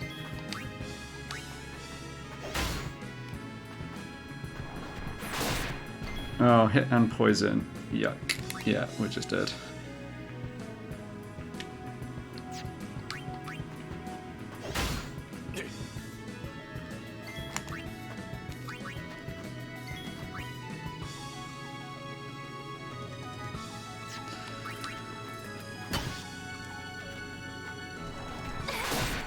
Alright, well that was a fun attempt.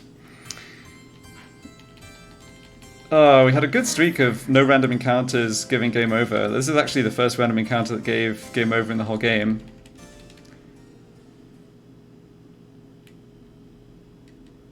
I'm going to take a 2-minute break, grab some more water, but I will come back and give that another shot.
Alright, I am back. Thanks for your patience. If I can actually get this... There we go. Yeah, I think despite getting the game over and despite it sort of being my own fault at the end there, that was still pretty interesting. The fact that you can... Like, the fact it's not too difficult to manipulate the turns. Once you land the first sleep strike, it's not too difficult to manipulate the turns in the way I was doing. And I had the right strategy in my head earlier on of not leaving Whacker in the party for the second turn. Like, the point of the second turn of Whacker is not so we can make a second attack. It's not to go for the one. It's not to go for the second 80%. It's so that he can get out. Obviously, that would lead to like other characters getting KO'd and stuff. It's not sort of guaranteed to work better, but yeah. Alright, we're going to switch to Heat Lance and Kamari because we might need to YOLO the wolves. I think everything else is good though. No, let's do Magic +5 on Lulu, yeah. I'm actually glad I didn't get a second Stone Touch weapon from Basilisk, just because making the fights harder is more interesting, I think. Okay, well that sucks, because we just lost Tidus's turn to sleep. So we can Ultima this, and I think I will do that, but...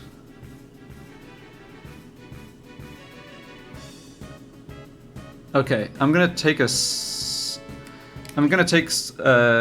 risk here. I'm gonna go for a Sleep Strike against the Flan. Oh, is my... Hold on. I did screw this up though. I had both my overlays on instead of neither of them. Sorry about that. Okay, as far as I can tell, everything should be correct now. Yeah, sounds like the mic is okay. Yeah, sorry about the banners. I toggle, yeah, I go to toggle the one off, but I toggled the other one on. Yeah, thanks for mentioning that. I think it should be okay now though.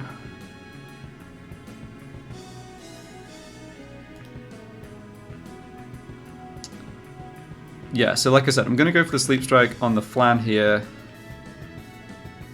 Oh, that doesn't make any sense, because then Yuna's still not in the party for the Osmos. No, what am I talking about? Blech.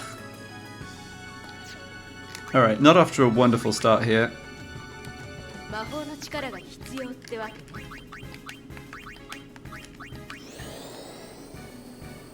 Okay. Yeah, well, it's actually good you mentioned that, because I had messed up the overlays. Yeah. I often have the thing where, like, you've got the mute on the Twitch stream, you've got the mute on the Twitch tab, and then you've got, like, the button on your laptop to mute the whole thing or whatever. Yeah, we're good now. It is funny, though, how many ways there are to mute streams.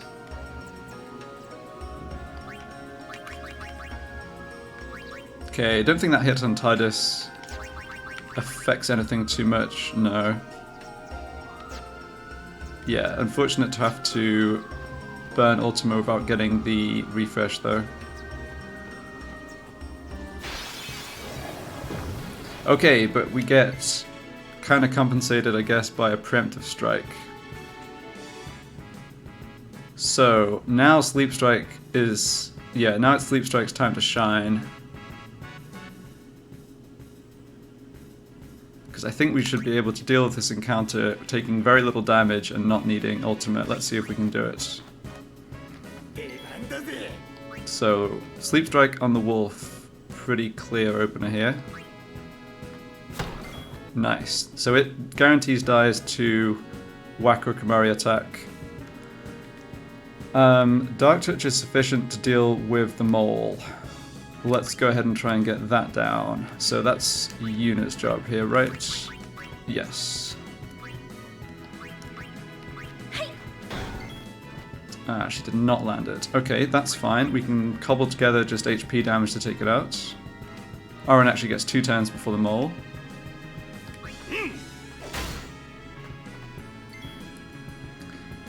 Okay, so we can do a Sleep Strike attack against the...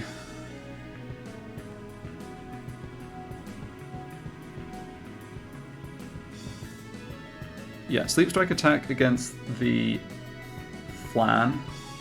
Have to make sure the wolf doesn't wake up. I mean, it's not actually going to matter, but it could... yeah, if it wakes up and Wacko doesn't get another turn to sleep it. But we don't have to kill it right this second. Okay, the mole's just going to die for sure, right?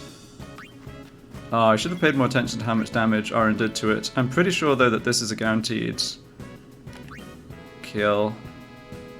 Let's just take the wolf out. Interestingly, it's not, yeah.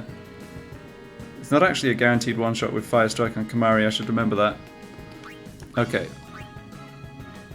Yeah, 80% on the Flan there, I think. Maybe it's 99, actually. Some of these enemies have no resistance to sleep at all. Okay, so now we're in great shape.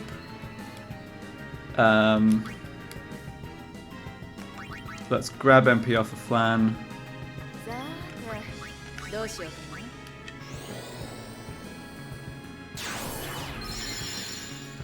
And I think we just play the same game as with Ochu. We're trying to manipulate turns to get 2 turns with both Titus and Waka.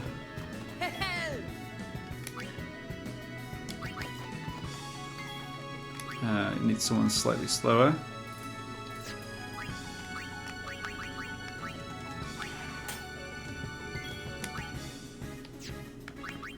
Obviously the flan is not very dangerous, but I just think, why let it damage us?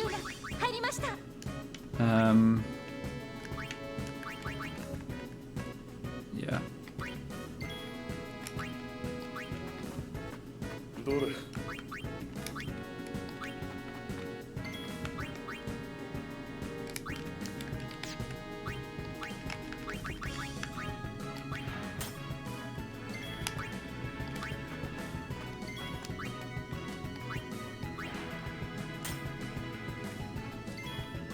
So Lulu's back up on MP, and Yuna has full MP still, so yeah, we should be able to double cast Ultimate Osmos in one of the upcoming battles.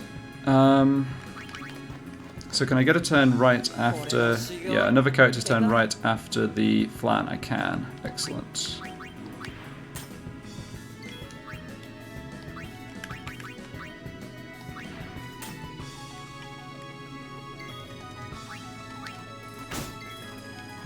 And the flan is slowed. Okay. Let's just put it to sleep one last time. Alright, good.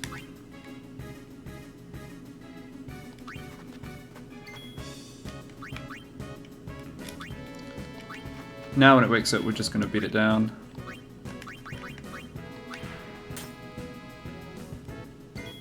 Yeah, Fire Strike on Kamari. Yeah, I mean, yeah.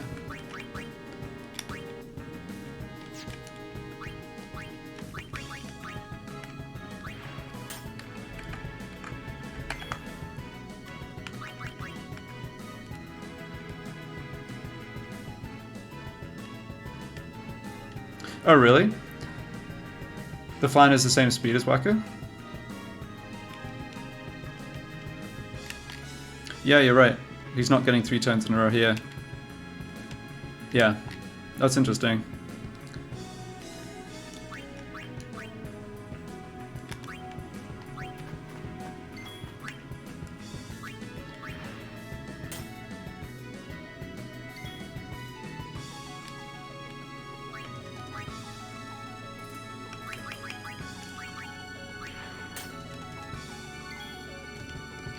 Okay, I'm not concerned about that though.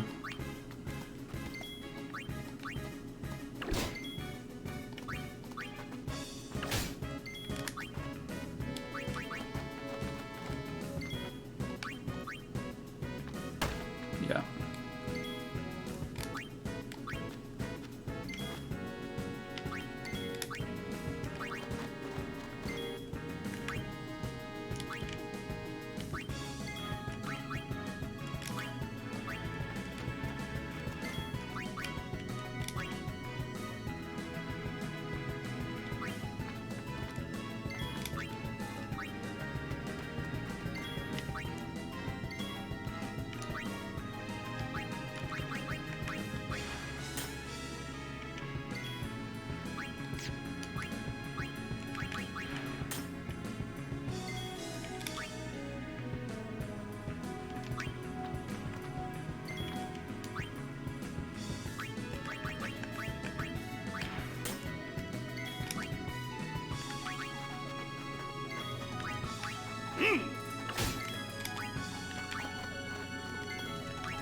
So this thing has 450 health.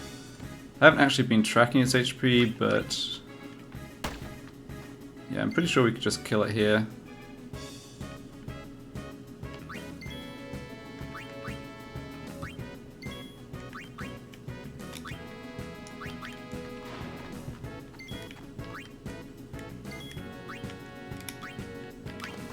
But we definitely kill it in the next turn cycle.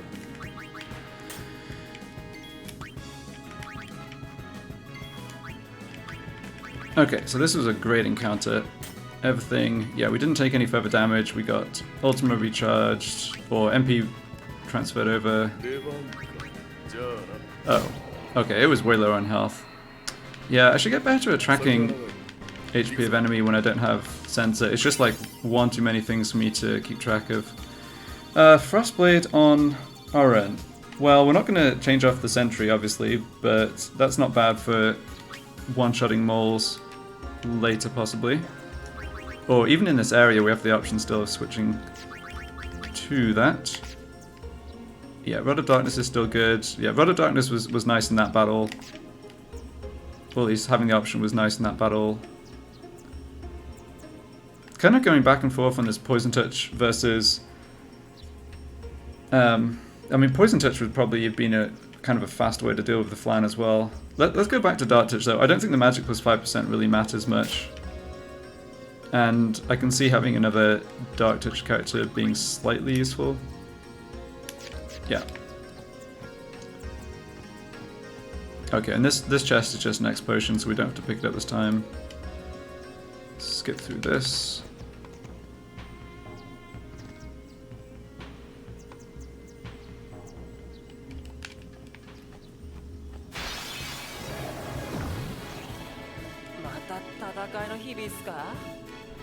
Okay, no preemptive strike, but took no damage. Let's just go ahead, Ultima plus Osmo's unit while we have the option to do that.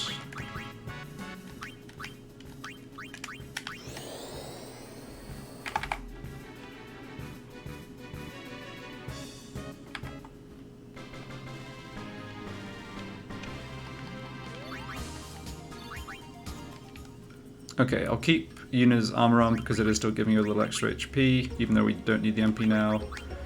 Lily back for Titus.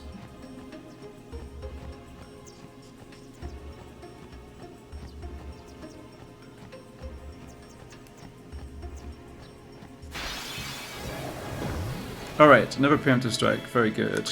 Same start as before. Yeah, no, I'm surprised too.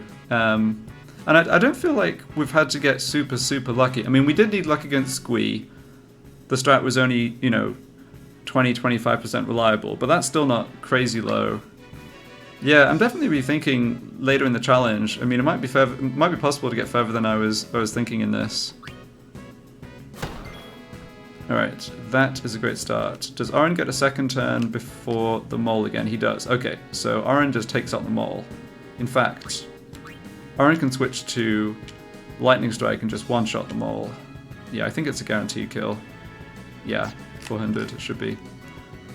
So, what are we doing here? I think Kamari just takes out the wolf.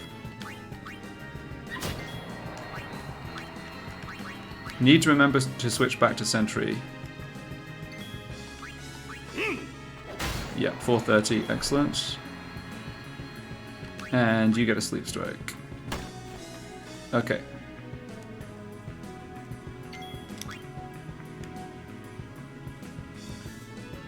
Yeah, so now we're just in the same position as last time.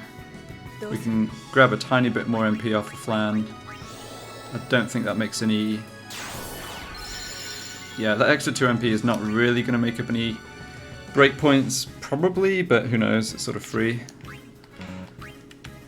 So, switch back to Sentry. Let's have... Just get Sensor on Eunice so we don't waste more time than we need to. Let's go... Poison Touch on you. And... Okay, so who do I want to come in here? I think I just want... Yes, I was thinking about that. It does allow me to just get Ultima off Kamari and Waka. But the thing is, all the Fiends we're fighting here have more MP than Waka anyway, so I don't think that too would make a difference, but yeah. Who knows? Well, we can see. Maybe it comes up. Like I said, it was just basically free to do. Yes, we're not getting 2 turns in a row with anybody. I think that really doesn't matter.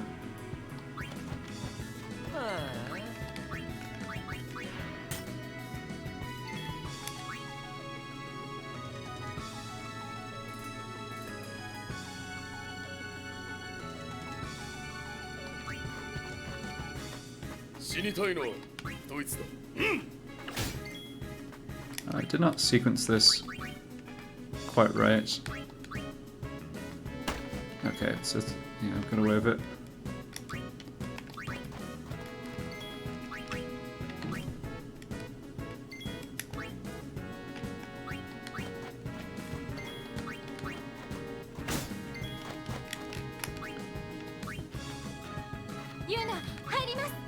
And it has 600 health. Okay, not sure why I was thinking it was 450.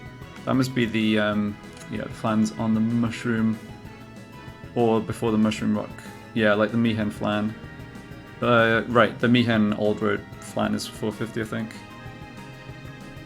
What's the plan here?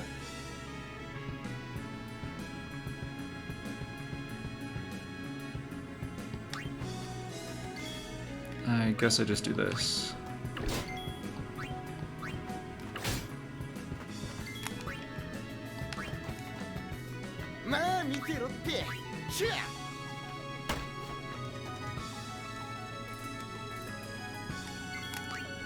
And now it just dies. Yeah. Okay, good enough.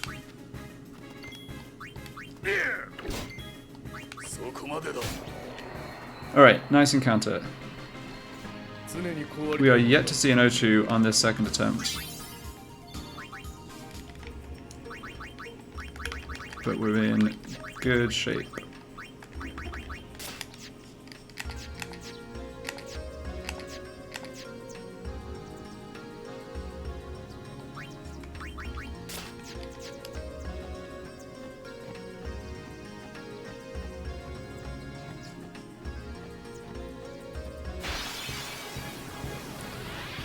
Ochu sided. Alright.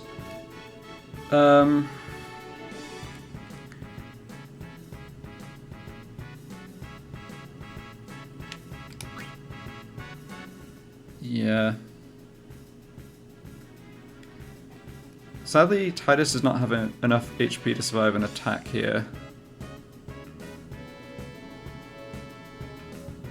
I did jinx it. I mean, at least the Ochu's on its own.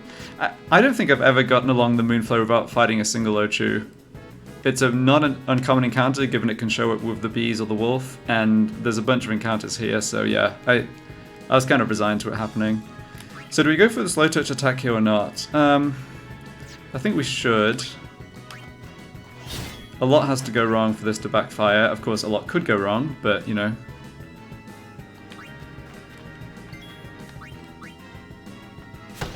There we go. Okay, switch to Rod of Wisdom. So, oh, we landed slow right away. Very nice. Very nice, okay. So we're looking to set up the double... Yeah, we're looking to set things up so Waka gets at least 2, if not 3 Sleep Strike attempts. Waka also wouldn't die from the physical attack, although... I know Lord Ochu has high luck. Do normal Ochus also just have a high luck stat? Let me just check that. No, they're luck 15, okay. So we don't have to worry about crits.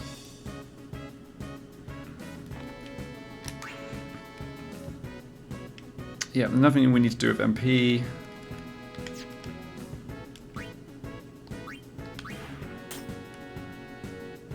And we don't need Titus's help here except for manipulating turns.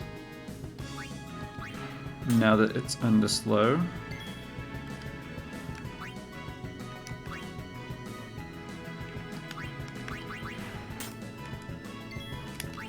So I'm going to go for the RN. I'm going to go for the damage strategy again, I think.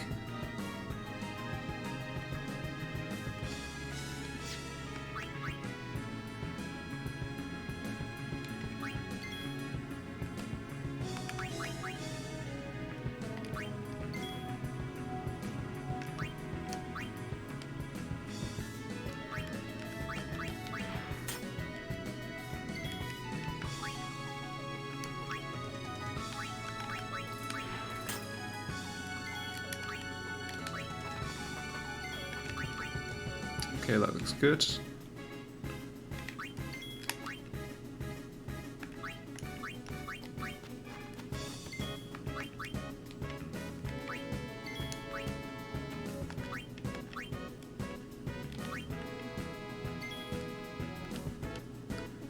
Okay, well we get to make at least an attack with Aaron here.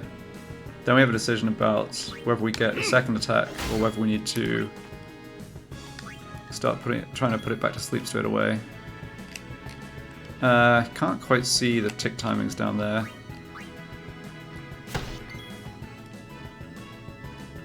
Perhaps we have high enough HP here, I should just go for Stone Touch, given that it getting a turn is really not such a big deal, and the battle does kind of last forever doing it this other way. Yeah, I think it might... I think this may still kind of be safer, but... we've got a bit of... yeah, we are just in better shape HP here. So let's go ahead and...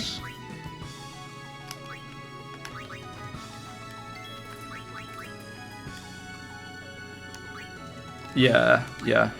I kind of just autopiloted into what I was doing before, but it like giving Ocho a turn here is just not the end of the world. A hit on Whacker with poison is bad, obviously, but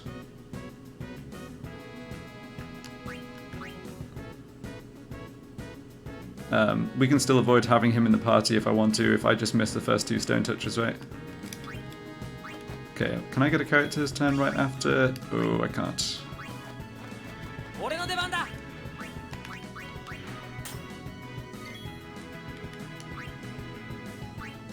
Okay, we might not... yeah, we might not quite be able to get Whacker with the right turn timing here. No, we can't.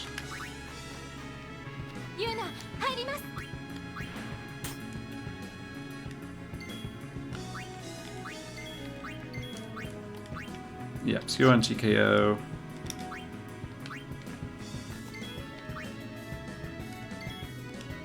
Alright, so Titus gets 3 turns, but I think Whacker will only get 2 here because the timing's not as good. Yeah, that's right. Okay.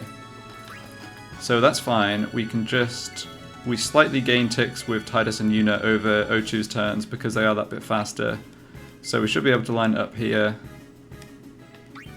so that we get Whacker coming in and having 3 turns. Yeah, that timing is not wonderful, but yeah, third character isn't going to matter.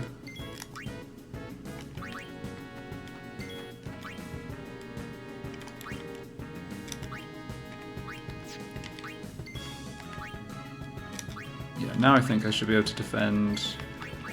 There we go. Yeah, just juggling between fast turns from Titus and Yuno and slower turns from the other characters. So now we get 3 Stone Touch attempts. If I want to. I guess I get 2 Stone Touch attempts plus... yeah, we just... yeah, that's the way to think about it. It's 2 Stone Touch attempts and then setting up whoever I want in the front line. Okay, good work, Whacker.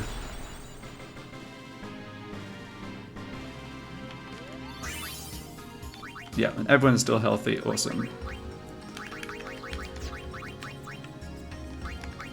Back to Rod of Darkness. Everyone else... oh yeah, back to Sleep Strike.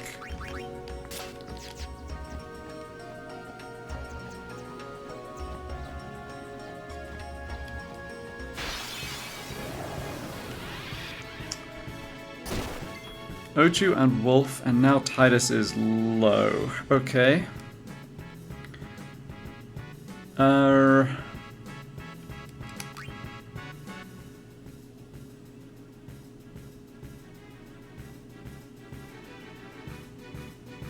So I think I get a sort of free YOLO swing at the Wolf with Kimari. Even if it hits, it's not guaranteed to do the HP damage with the element weakness, but... so I think this guy has 240 health.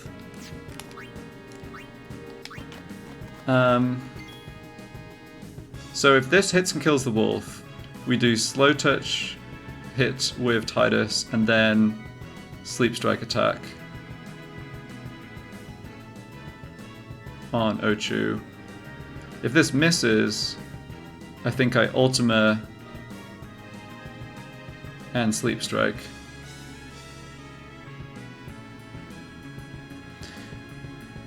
Well, actually I'm not sure I want Titus at risk from being just one-shot by the Ochu, but let's make this attack first. Okay, he just missed. Alright, that's fine. Let's just take care of the wolf, get that out of the way. No one in the front line is going to be at risk of getting one-shot by the Ochu, although obviously poison's still a problem.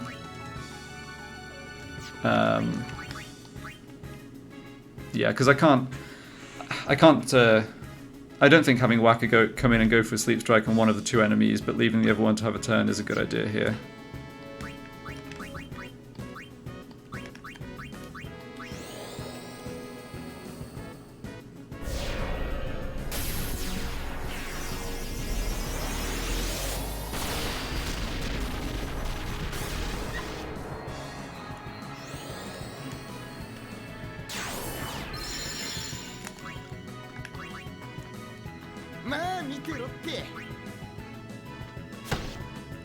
Alright, sleep failed. Oh, but it misses Lulu. Nice, okay. Now, let's see if we can get a turn lined up for Tidus to have a sleep strike, or excuse me, a slow touch attack and then to get out of the party. And yes, we can do that.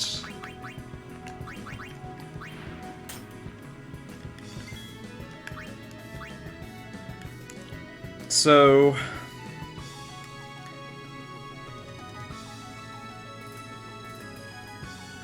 Lulu taking a hit here really doesn't seem too bad. I'm thinking of having her just stay in the party in Osmos. I kind of like having Yuno and Lulu in the front line, given I'm not sort of guaranteeing the sleep here. Yeah, let's do that. So Osmos the Ochu, that gets her up to max MP. Yeah. Obviously, Sleep Strike with Waka. Failed again, okay. Oh, that's very bad.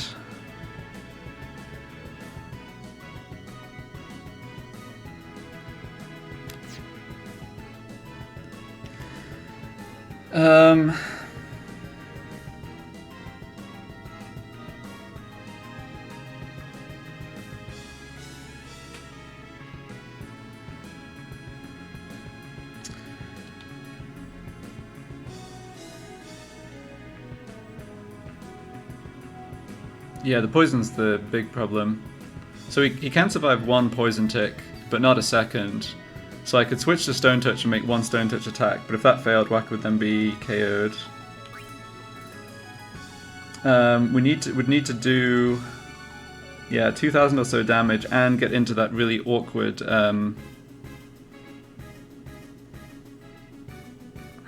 HP range of Ochu Dance if I was to finish this off with another Ultima. Yeah, and I don't have MP on characters to go for 2 Ultimas. Yikes. So should maybe... Yeah, let me just check Ochu's stats here. I think... Okay, so Ochu has agility 6, so it is the same tick speed as my slow characters. So maybe that was a situation where I should have... I mean, obviously I got a bit unlucky with the targeting, but maybe that was a situation where I should have not had Waka in the front line. Only option is YOLO or Stone Touch. It's kind of looking that way, isn't it?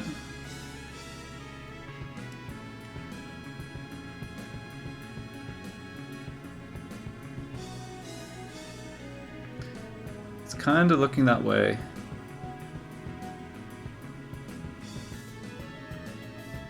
The problem is, though, that the timing is quite tight on Waka getting 2 turns between Ochus when Ochu's not in the slow.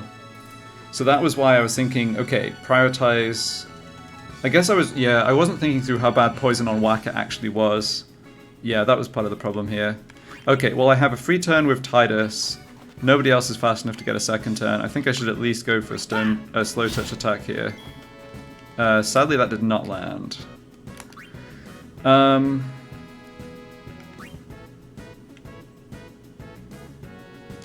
So we're going to YOLO a Stone Touch, but we maybe aren't going to do it right this second.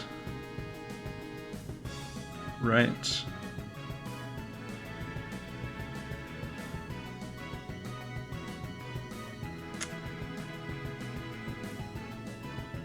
Okay, can we realistically win without YOLOing a Stone Touch?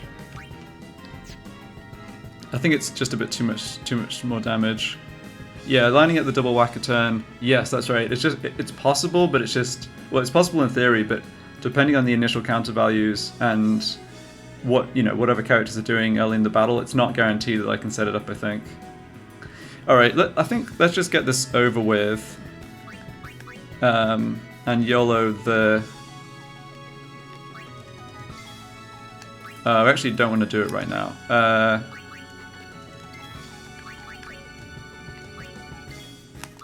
Yeah, let's just YOLO the Stone Touch. So there should be time for, yeah, there'll be time for a weapon switch on, yeah, this works fine. Okay, hit Yuna, but, oh, it did poison her too.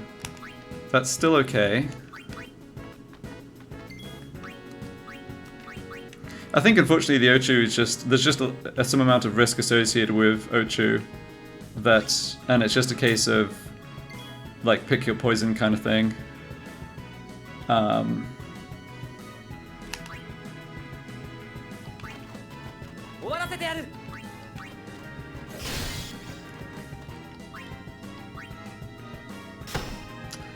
Alright, we live on.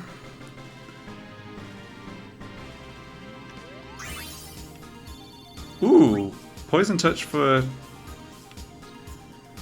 Poison Touch for Aaron, okay. Not too many more encounters to go here, and we do still have an Ultima in hand. We're in bad shape against another Ochu. Yeah, easy game, right? Okay, let's cobble together a front line here. I think it looks like this. Tidus has a really awkward amount of HP where I think he might be in range to get KO'd by a wolf. And the wolf goes before Tidus anyway. Like, having Tidus in the front line is not what it was, is not the advantage it was in the earlier areas.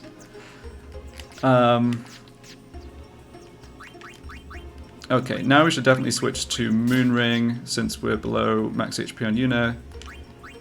Let's go back to Rod of Darkness. Not much we can do here. Back to Sleep Strike. Yeah, so next time we encounter an Ochu, I will try and set it up so that neither Waka nor Tidus gets KO'd, and prioritize not having Waka hit. But yeah, it may just not be possible for that to work out. Lulu's still at full HP. I guess that's good. We should leave on the tough bangle, sure. And have initiative. Yeah, okay. I think we can maybe get 2 more encounters here. If we're lucky, it might just be 1. It's probably going to be 2. Here we go again. Alright, if I do a weapon change with Yuna, then she would get 2 turns, but she also would die if she was hit, just from the HP damage. That might still be smart, though, to do that. Okay, what's my plan here? We're obviously, we have to kill it with Stone Touch.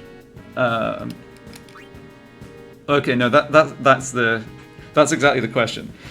Do we have to kill it with Stone Touch?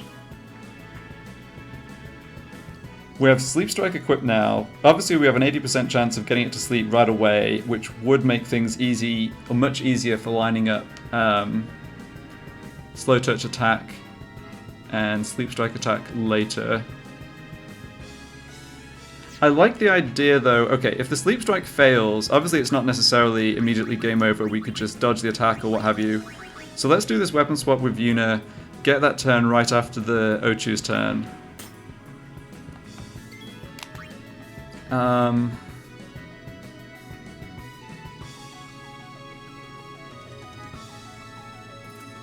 But maybe, do I still go for a Slow Touch attack here? The thing is, if Tidus lands a Slow Touch, but we miss the Sleep Strike, and then Tidus gets KO'd, we're not in terrible shape, just in terms of, like, if Ochu's slowed, but Tidus is KO'd, we're not in terrible shape even with 2 character slots, because I've got healthy enough characters. We'd get Waka a lot of Stone Touch coin flips, basically, in that scenario. Of course, if Tidus makes the attack and misses the Slow Touch and is KO'd, that's bad. We're not getting a second... Yeah, we're only having 1 character get 2 turns after here, though, without going for slow.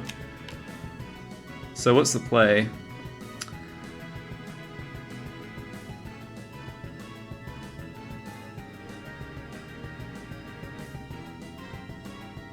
Should I maybe have just had all my frontline defend? Like, just guarantee no matter who gets targeted, they don't die? Not done the weapon switch with Yuna? And manipulated the turns for the second attack? The trouble is, like, just having characters poisoned quickly gets problematic, right? And we don't have poison protection or anything. And obviously I've committed to to Yuna being at risk of dying. I think that means I go for slow touch plus... that means I go for at least the slow touch. Okay, and that worked. Awesome. Now I think because of that...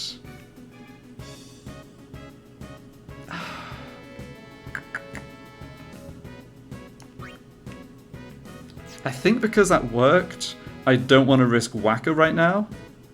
Like, crazy as it sounds, I don't take the 80%. Because worst case scenario, I get the 95%. And I can afford to have Tidus KO'd. Or Yuna KO'd.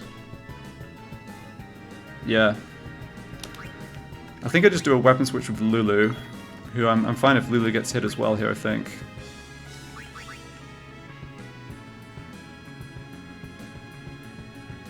Well, this feels very, very funny, but there's reason to it. Okay.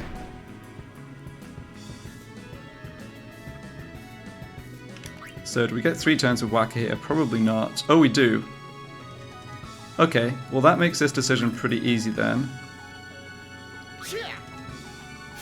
Good.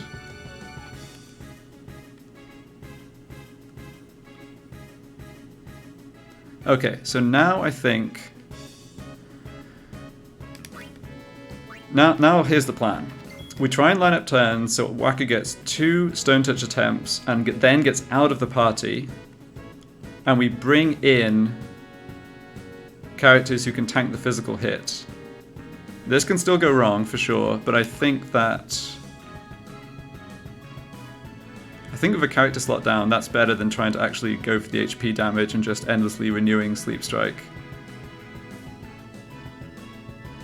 Okay, so...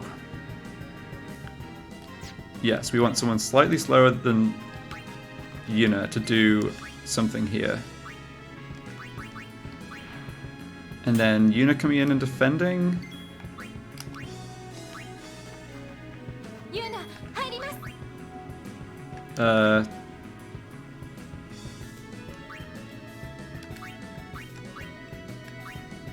Yeah, I think that's right.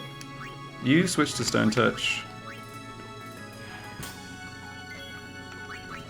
Okay, yeah, and this is perfect.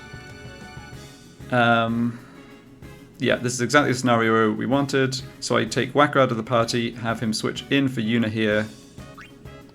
Yeah, exactly. That's my thinking exactly. We just have too much work to do. Yeah, HP damage wise. Also, life is short. At some level.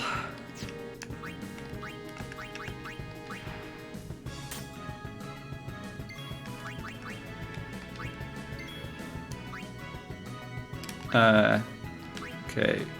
The second character slot timing isn't doing much for us, but that's okay.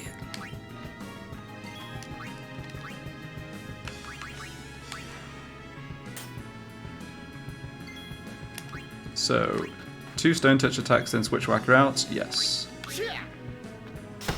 Alright, Whacker's like, what's the big deal? Just switch me in and win the coin flip. Like, why all this strategy? Alright,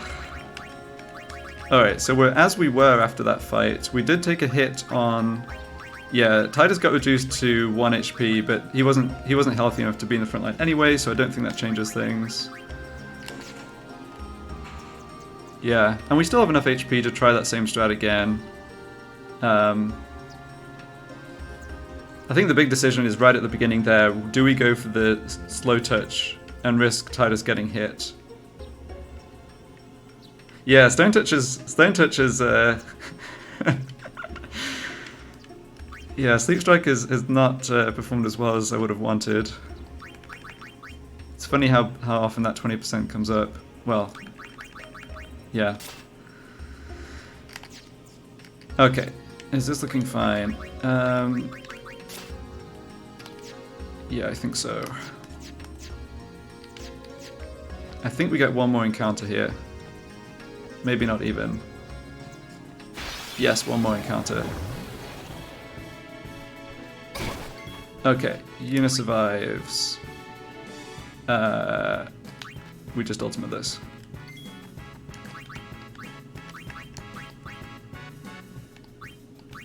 And osmose yourself for fun.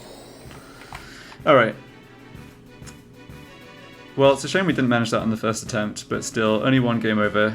And it was still largely, like, yes, there was luck involved, but there was enough strategy in planning those encounters that it wasn't sort of too frustrating to lose. Okay, and we did make it. We actually got that encounter just at the screen transition. Like, the screen transitioned... yeah, anyway. Ugh.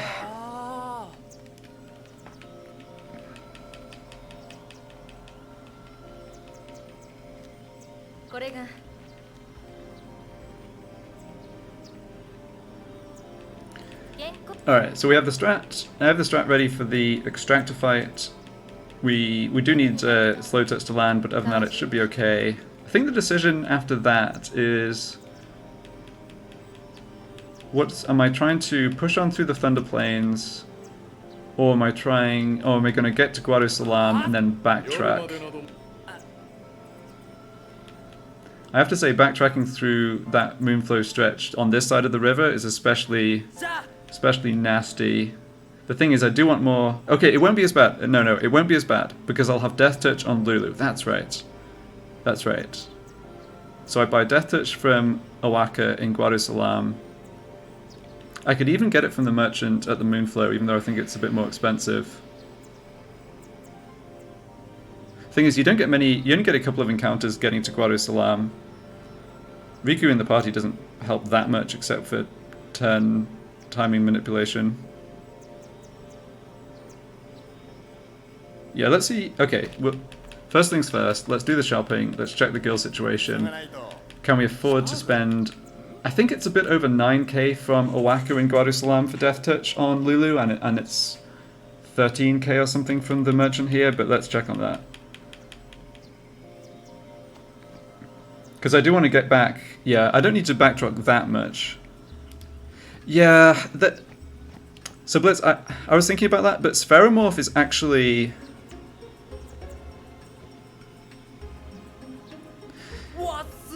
So here's the thing. Spheromorph's going to be a bit annoying to beat unless I was to pick up SOS regen for somebody, in which case I think it's easy, although it may be tedious. But if I want to get the Sonic Steel and not beat Spheromorph, then I have to walk back all the way through the forest. You see what I'm saying? So in general, I would go for the Sonic Steel and then just do backtracking when it's easiest, but I'm not sure if I want to... Yeah, I'm not sure if I want to do like farming for SOS regen first. Okay, so we don't need too much from Owaka here. We definitely want this. I can't believe how cheap this is for Poison Ward plus Null Shock.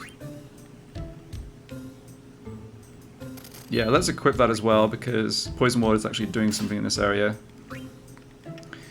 Emerald Bangle for magic defense plus 8%. Yeah, that's not a high priority, neither is that. Poison Touch on Kamari, yeah, we do want that. That gives us a third Poison Touch character, which is somewhat useful against Seymour. And also nice for Beaconel and the forced zoo fight and stuff. So yeah, I think he doesn't really have any other... He just has element spears at the moment, which... Yeah, so let's grab Poison Touch. We already have one of those. And we don't need Fire Strike, Ice Strike. Does Fire Strike...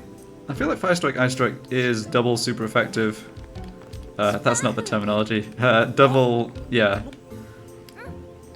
Oh, why am I talking to Yuna? Yeah. 父さ Anyway, んがシンを we don't need to pick that up right now. ベベルエボン寺院の中心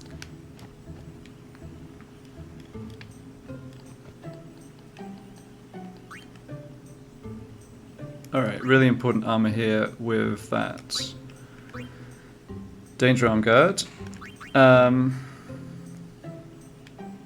Actually, wouldn't mind picking up Stone Ward. It's a little expensive, but having a second... Well, I was going to say having a second character with stone protection from the Basilisk Stone Gaze would be nice, but 3k is probably a bit too much. Again, we're going to have Death Touch by the time we go back there, so the Basilisks are a lot less dangerous. Water Ward, yeah, I think I do want this one. And we do want Danger Arm Guard. Yeah, and let's equip that. I think the Ice Flan is really not that dangerous, just because of the enemies it turns up with. And we're often Ultima, just hitting that party with Ultima anyway. Serum Ring for Poison Ward. Yeah, Poison Ward's not too bad. I think we can do without it at this point. Silence Ward, yeah, that's fine. Okay, don't need this other stuff. So Danger Arm Guard's a big one, and then there's someone here who just sells stuff I don't need at all, which I think might be this dude. Oh yeah. Yeah, Danger Arm Guard is Danger Arm Guard is awesome.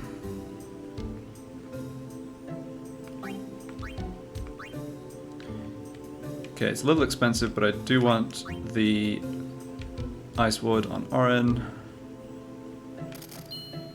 Yeah, and there's a cheaper Nulltide Ring. Right. Okay, no, we don't need it.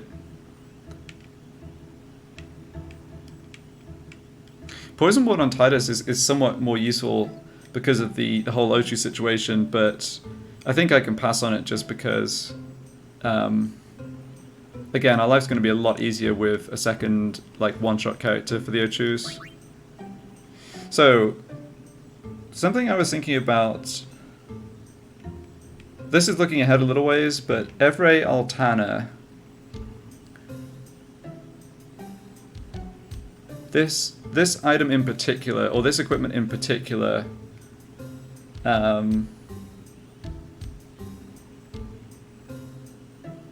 kind of nice to have on Waka. Let's hold off on buying that. We bought the other stuff we'd want here. Yeah. So possibly soft arm guard from this dude over on the right.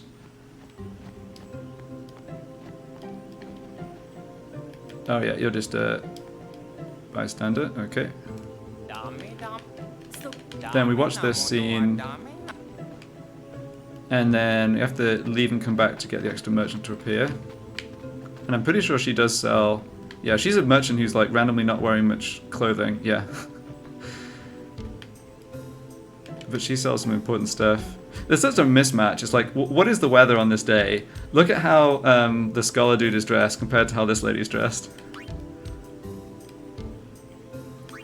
Okay, Rod of Darkness. So we save ourselves 7,000 by already having this.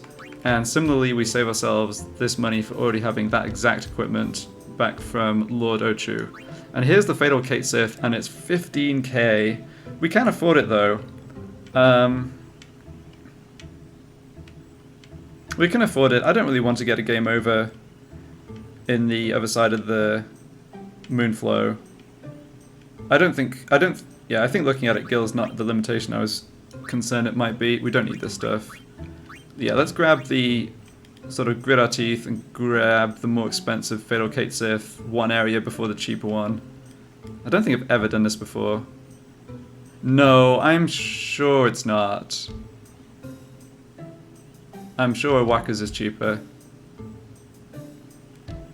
But I'm buying this one regardless. I can't steal. So Yuna... Riku... Yeah, I'm not going to use steal except for the 4 steal in the treasure chest. We shouldn't need to farm Gil. I'm being overly fussy here. Really? I thought it was closer to 9k. Oh, I might be getting mixed up. I always thought that this was the worst option. The one in Guadosalam does have magic plus 5% on it, so that may well make it more expensive. Are the Guadosalam prices affected by the donations to Awaka? No, right? That's all done? Oh, I can never remember. Anyway, the die is cast. We have the Death Touch. Alright, someone else here sells me stuff. One of these fellas. And there's Gil over there.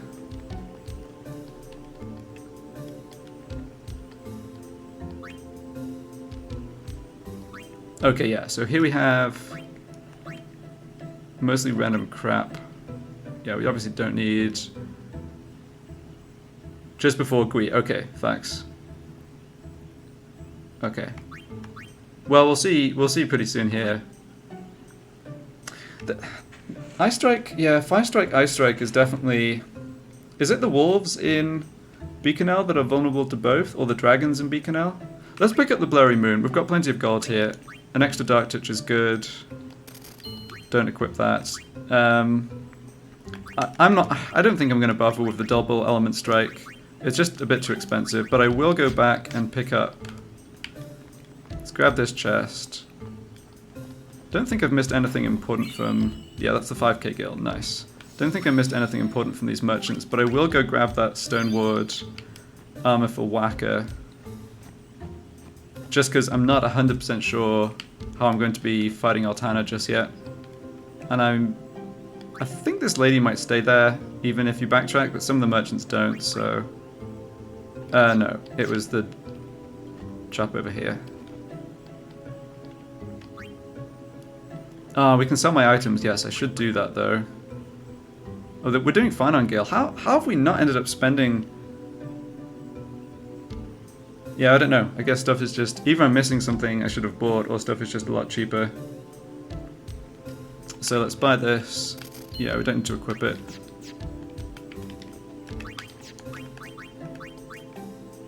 Okay.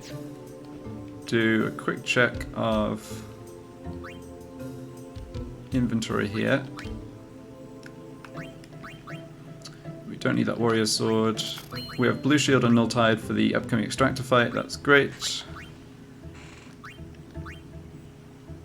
Yeah, we did have a lot of guild from worker farming. I just remember being in that situation before of having what I thought was a lot of guild from worker farming, and then it disappears, but I don't think I've missed anything.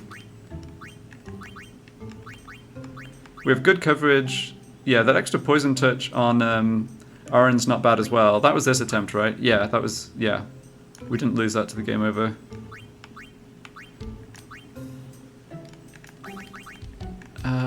Yep. Yeah, piercing poison touch, there it is. Dark touch, regular katana, you can go. Regular bracer.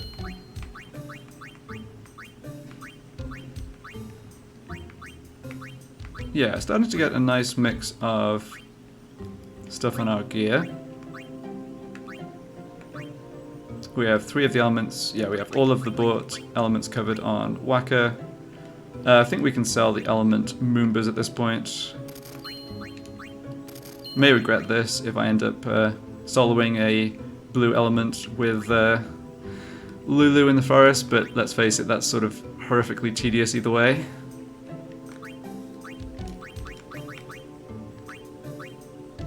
Okay, we don't need that magic bangle. Nice, alright. Guess we don't need to sell stuff right now either. Okay, so let's get through Extractor. So, Lightning Strike, and no water protection on Waka. Okay, so the plan is not to see Depth Charges, so I just want Magic Defense. Yeah, Magic Defense is kind of marginally better than HP Plus, although I think it doesn't matter. And then Tidus wants...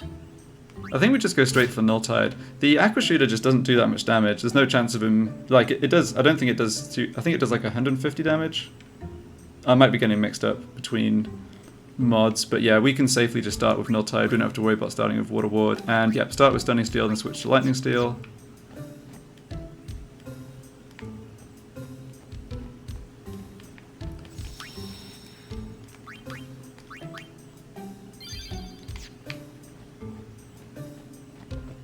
Okay, anything else I want to buy? Let me just check real quick with Owaka on this side of the river. Oh, it's around 200 per aqua shooter? Oh, that's still fine. Yeah.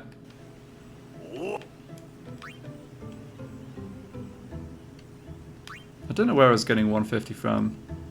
Anyway, did I buy this? Yes. I didn't buy this, but let's go ahead and do it because we have the money. And there was a situation where this exact arm with a slight boost to magic defense actually would have helped. Funnily enough, it's funny how that comes. Yeah, it comes up a bit without when you don't have healing. That's what it is. Don't need it right now. That's not very useful. We bought the snake head for Kamari, right? Yeah. I think we're good. Yeah. Okay.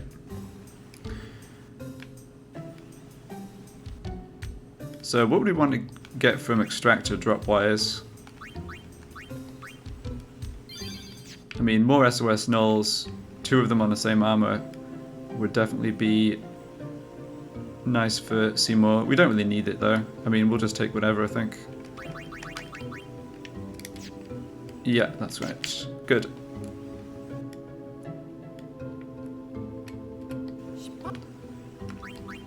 Yeah, naughty night.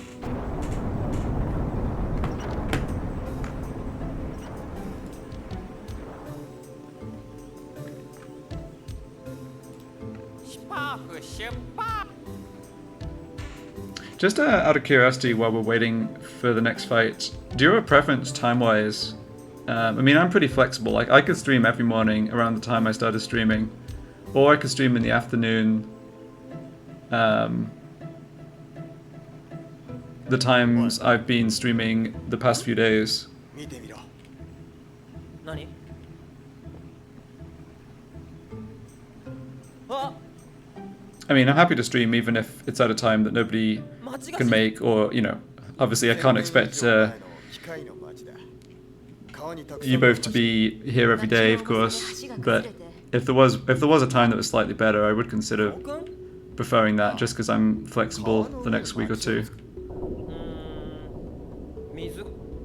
We can probably skip this. The Final Fantasy X AI scripting is inefficient, so much doubled up code. You know, I have a feeling that almost any game would, if you looked into it, you could, you'd reach that conclusion. Maybe I'm being unfair, but my sense from reading and listening to interviews about game development and stuff is, yeah, it's, you know, good enough is what you're kind of aiming for, right? The time and budget constraints are so big. Okay. Alright, I'll see. Yeah, you were right about the 200 damage. But Waka can take 2 more of those hits.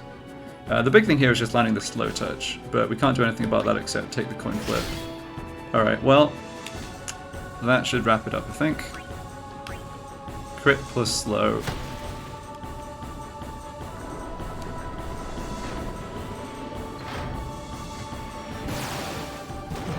Alright, second hit on Waka. We're expecting it to rise up next turn. Okay, and that is a slight issue. We need to make sure we get... Yeah, let's do a dummy weapon switch with Waka, make absolutely sure we have the right number of turns.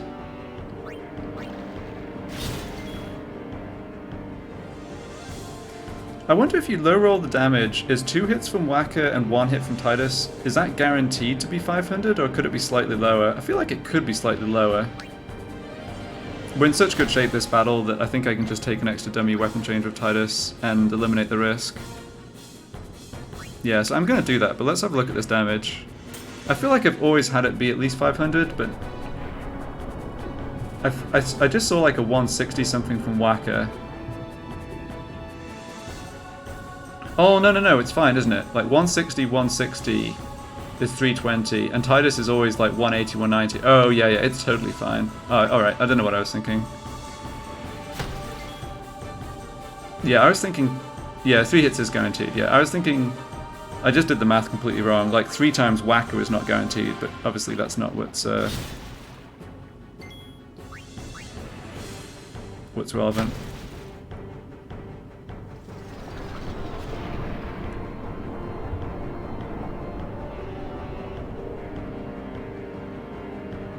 I think we're going to win even if it hits Whacker with the next 2 Aqua Shooters.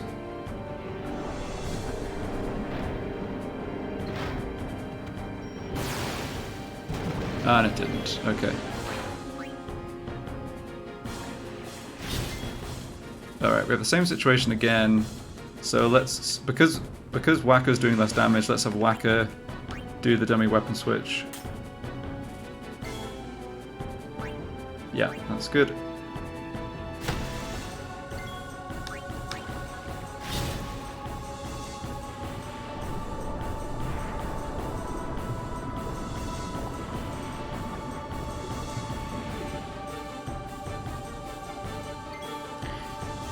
I don't remember actually whether it's only Tidus and Whacker you can get equipment drops for off this thing or not.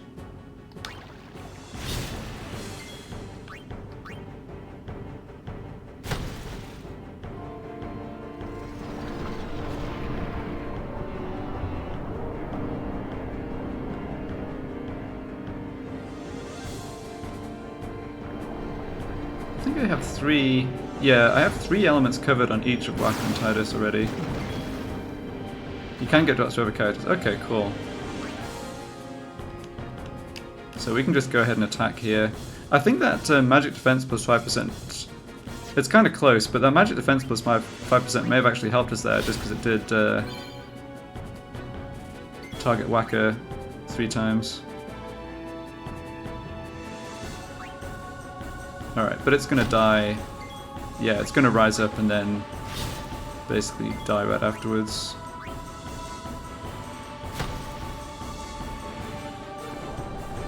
Oh, it didn't rise up. Ooh. Well. Oh, that's not good.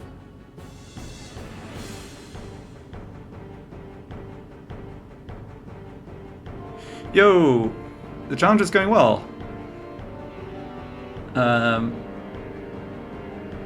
I'm suddenly afraid I may have ended up losing what looked like an unlosable fight to Extractor, but we'll see.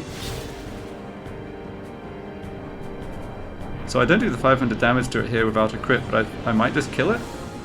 Can't remember what its HP was at.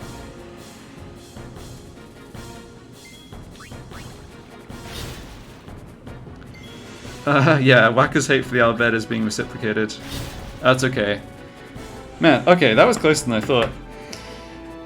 Yeah, the challenge has been good. It's, I haven't ended up adding any abilities except the 3 for Lulu that I stuck in at the beginning. We actually managed Gui relatively okay. And we've had 1 game over to random encounters on the Moonflow, where the Ochus caused us some problems, but only 1, which is pretty good going.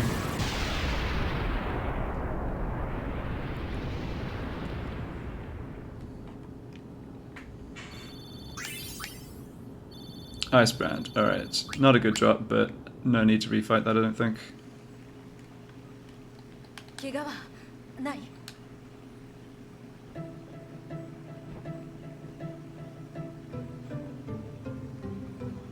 Okay, anything I need on this side of the river? Can never remember what the people sell here.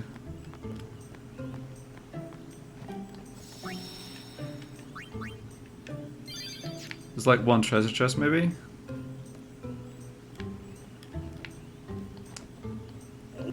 Yeah, you just have items. Okay. Oh yeah, there's just this chest and that's it. Okay.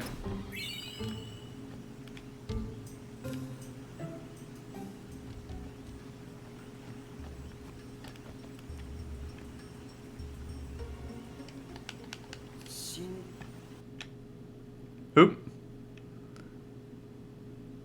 Alright, apparently that's another cutscene you can't skip.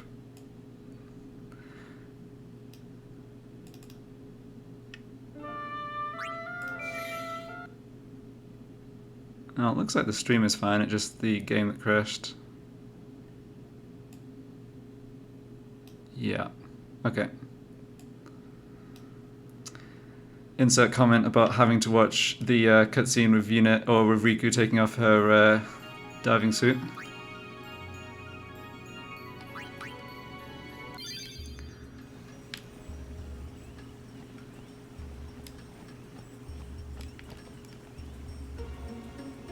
It does not allow you to look away. That's right. 死んでる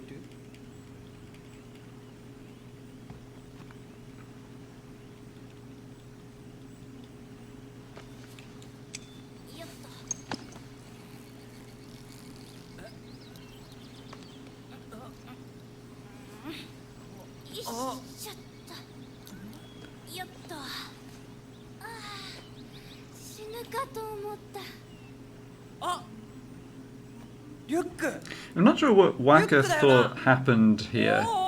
Like, okay, he doesn't see that Riku is in the Machina, but she just randomly shows up on, like, the side of the water, kind of beaten up afterwards, for no other sort of obvious reason, and he's like, okay, that's cool.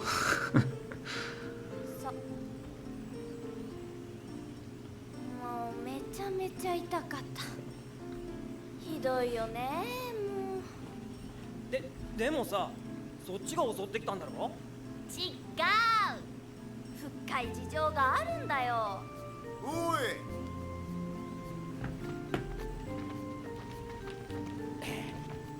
どうも。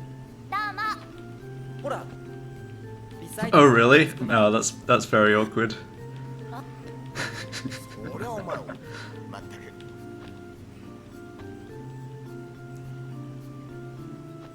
で、倒れてたみ。若。ちょっと。おお。 I love that rolling pig emote, I have to say. そうね。そうしましょう。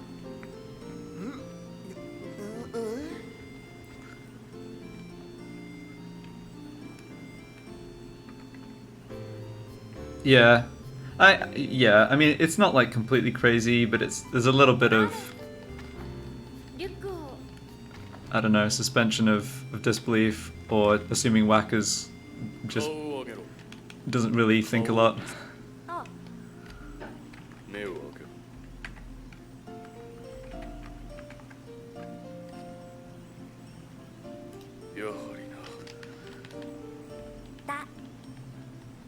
Alright, so there are two dodgy places for the cutscene skip.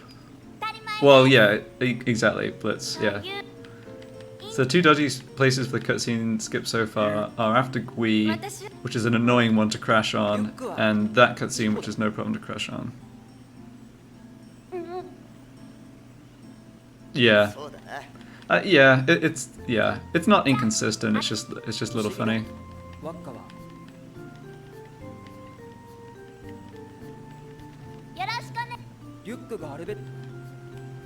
Alright, let us just do the forced encounter here, then run back and save, and I'll try and get to Guadosalam. I am starting to get a little hungry. But yeah, let's try and get the second Moonflow stretch out of the way.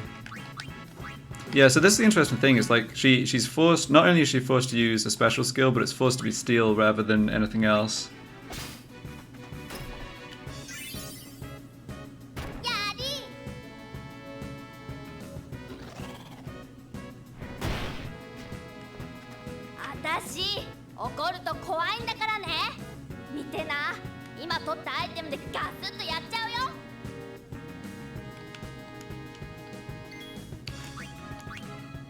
What am I mixing here? I think, well, it doesn't matter really.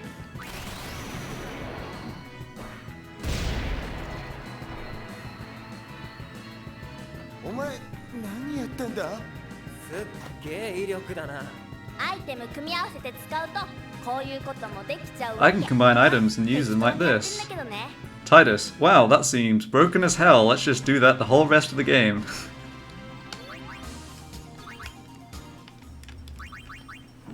Okay, now if I remember correctly, without HP plus % gear, Riku can get one-shot by the Ochu, But that's not a problem because we're not getting ambushed and she obviously outspeeds it, so let's have her in the front line. I think I want to do this.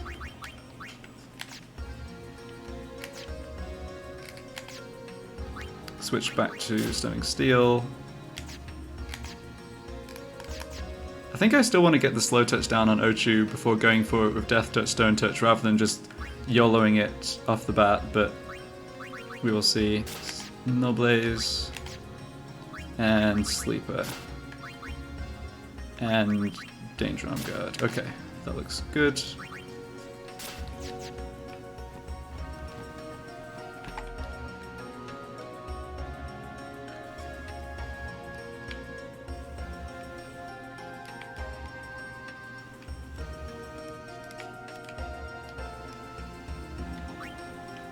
Oh, there's a trophy for getting the party together, right.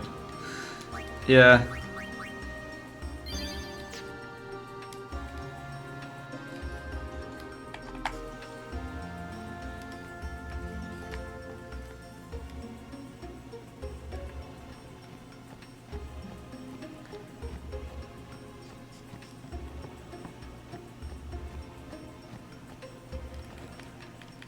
I think the encounters on this side of the river are just generally not as bad. You can't get the double B plus Ocha encounter here, I don't think. Oh, I hadn't even thought of that. Yeah, someone who hadn't played the game before, not realizing that that was the full cast of playable characters. Ah.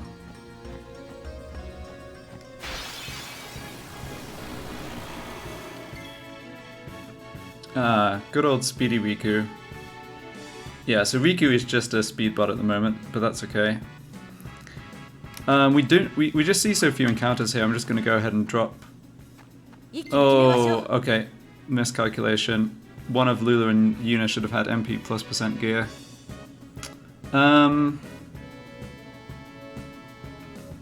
Blah.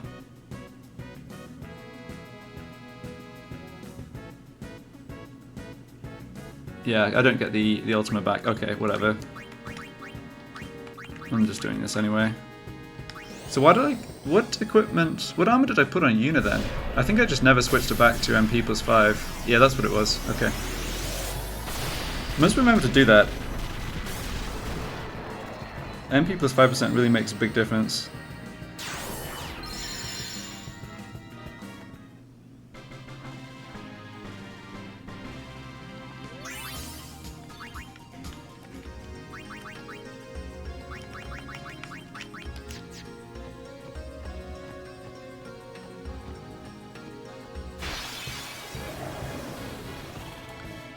Okay, fortunately this encounter I think we can beat without Ultima. Oh, it's so nice having a character go before the wolf. Imagine being a friendly chest containing some items and some black mage throws an Ultima at you. Hey, I mean, if you don't want to die to Ultima, have you tried not being weak to Ultima?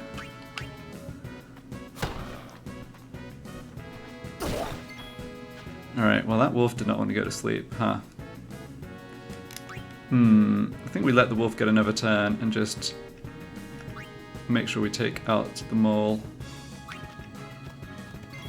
You don't resist fire, do you? I don't think so. No. Okay, so this should kill. Oh dear, Waka really getting... the wolf was not happy when Waka went for that sleep strike attack. Two can play the sleep game.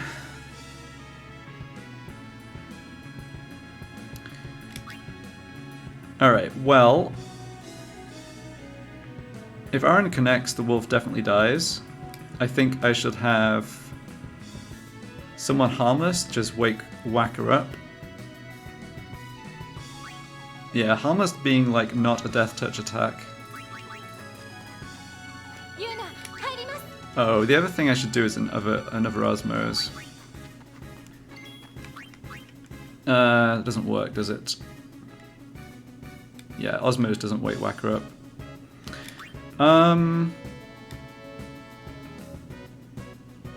Yeah, okay. Prep MP. Yeah, I think I will just do that. So Whacker's at low enough HP now that he dies to an Ochu attack, which is kind of the break point. So I don't really care if he gets hit again. I mean, if the wolf hits him again, it actually just wakes him up. So yeah, I think I'm fine to just kind of ignore the wolf. We can Osmose off it. It's got like 20 or 25 MP, which is all we need. I think we can Osmose 1 from the chest, but I can't see that ever coming up. Oh, 35, alright. Yeah, so sort of a free attack with whack it, or with Orange. No, don't hit the chest.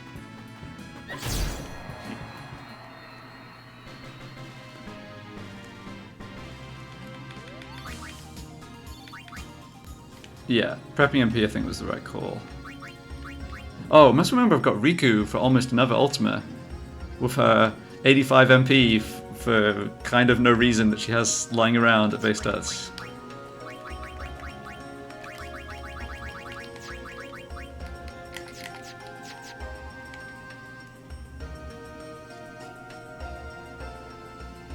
Yeah, so MP plus 5% on Riku is actually nice too. I don't think there's a good place to buy that, sadly. Nice being instant recharge on the Ultima. Don't think we actually get another encounter here. Yeah. Alright.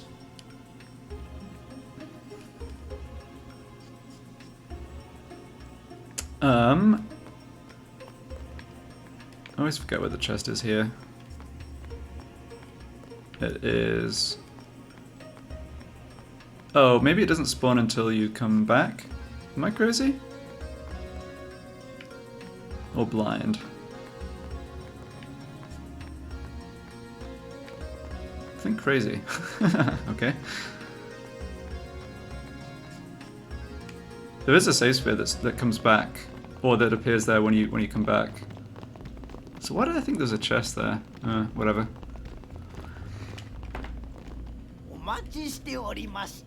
Doesn't it spawns later? Okay. ようこそグアドサラムへ。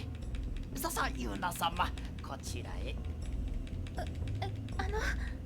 なんなんだあんた。これは失礼。私トワメルグアドと申します。グアドの族長シーモア様。Okay, just gonna let this play for a second. I want to check. I'm still a bit torn on what I'm doing backtracking wise here. So, okay, Iron Giant has 50% sleep resistance. No poison resistance though. And no death or stone resistance. Yeah, we get the customized tutorial, sure.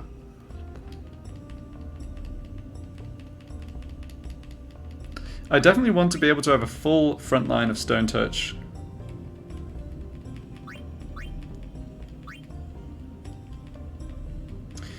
Yeah, the English dub is mostly good. I think, yeah. I think there are a few characters who I like the sound of better in the Japanese version, but the English is good for sure. Yeah, I want a full front line of specifically Stone Touch, so I can maximize the chance of killing Cactuars, because I want MP Stroll and HP Stroll, as many as I can get basically from the Thunder Plains, while I'm farming whatever other stuff I'm farming. There's nothing to actually buy here, right? No.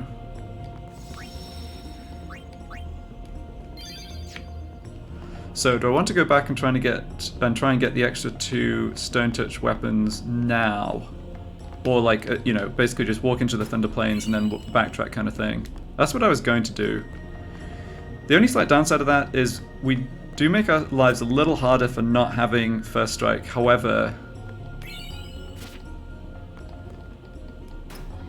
it's such a long way to get First Strike, and having those extra Stone Touch weapons would help quite a bit. For things like Iron Giant. So I think I'm going to backtrack first. Yeah. What am I doing now? Let's find... So now, yeah, let's check the price on the Fatal Cat Sith. So my memory was this being cheaper, and it was like 15, 16k from the Moonflow. Yeah, it's 13k here, and it has the extra magic plus 5%. and we didn't even use it on the way over. So yeah, I kind of just got ripped off by that merchant, didn't I? Okay, never mind.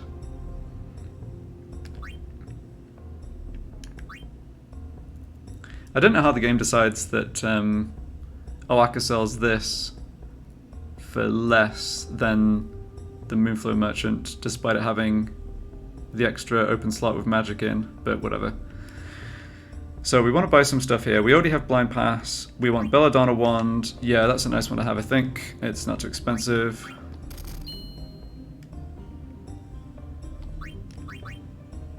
I'm not paying another I'm not paying for a second Fatal Catsiv just for the 5% magic. That seems silly. We're not going to need both those at the same time anyway. Strength plus 5% on Oren. Let's not bother with that. Strength plus 5% on Riku. Nah.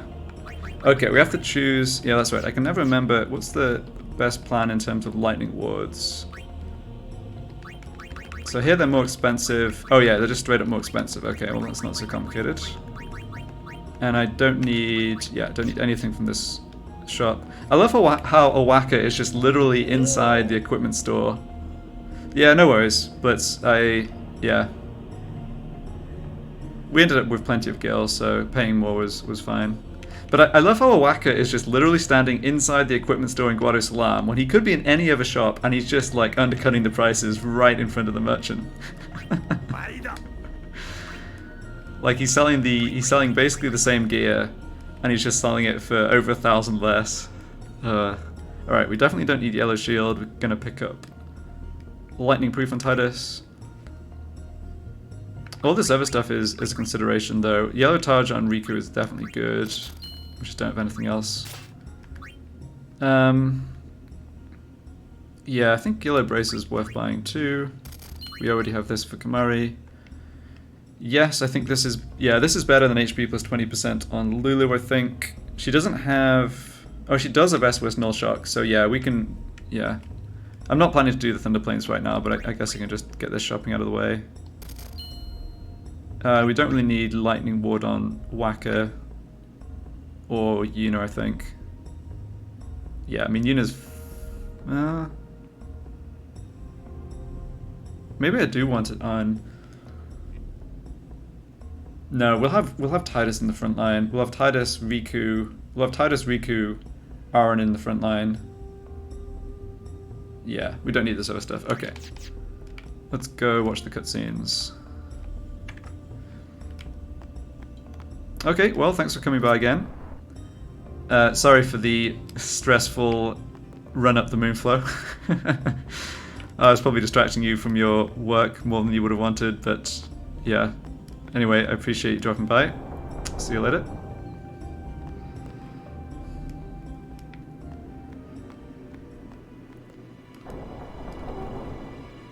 どうぞこちらへ。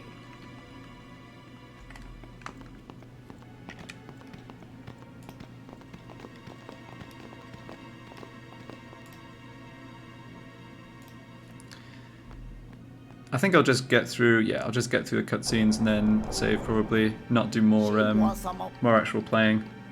I've been going for 3.5 to 4 hours in the other streams, but I am getting a little hungry. So no stream later this afternoon, but should have time tomorrow. I think I might do a morning stream again, but we'll see. Yeah, there might be some other stuff I should take care of that I haven't thought about yet.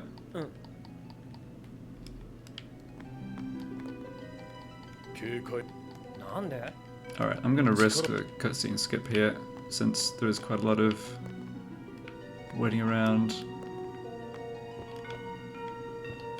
Oh, we have to talk... Oh, no, we don't have to talk to Lulu. Okay.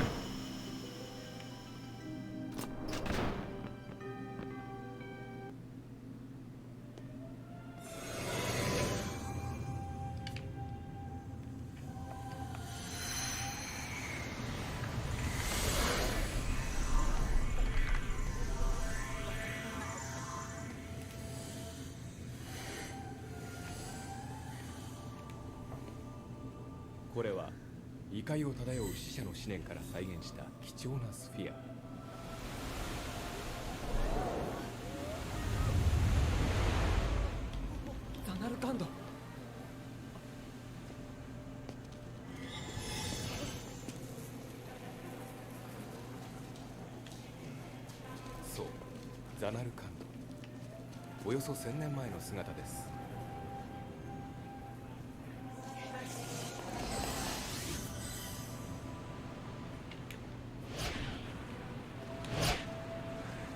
繁栄を極めた機械仕掛けの町ザナルカンド。彼女はここで暮らしました。 Not sure how I feel about Seymour's voice actor in the Japanese. I didn't. I don't know. I guess it's kind of a hard role.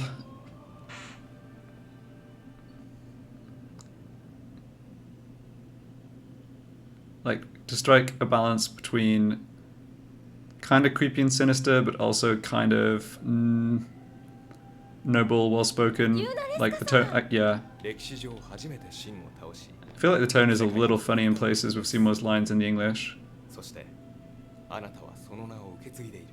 父がつけてくれたそうです。ブラスカ様はあなたに願いを託したのでしょう。ユーナレスカ様のごとく真に立ち向かえと。しかしユーナレスカ様はお一人で世界を救ったのではありません。無敵の真を倒したのは二つの心を固く結んだ永遠に変わらぬ愛の絆。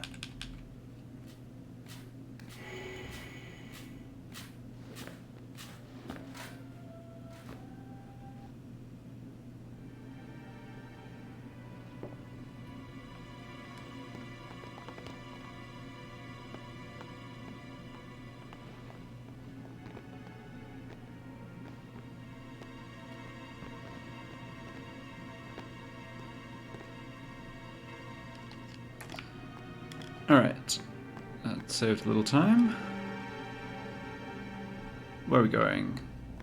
We have to talk to the party. 大召喚士のその二人がエボンの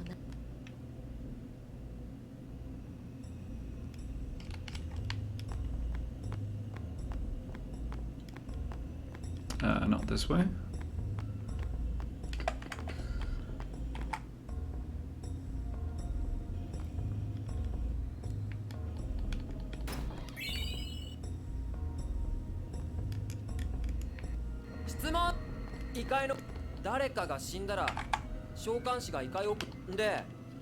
Let's see if I can just cutscene skip through all of this dialogue.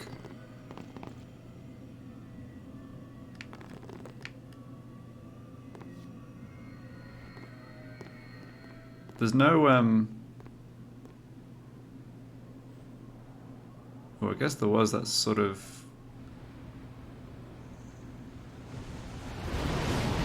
FMV style scene. Oh yeah. Spoke too soon and crashed it. Okay, oops. Yeah.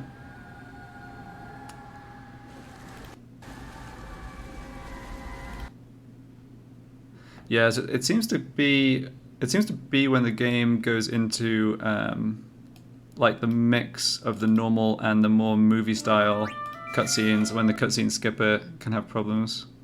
Fortunately, I think there's an autosave, so we don't have to... Yeah, I think there's an autosave when you go into the area before the far plane.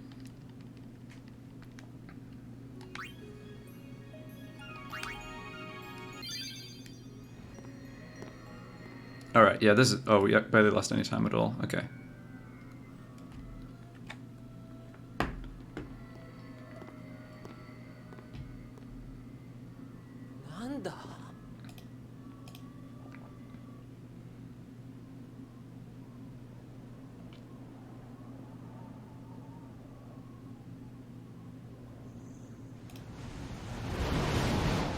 Gaverion, if you're still in chat, I saw you post the YouTube video. I didn't look at it, but are you working on designing a game?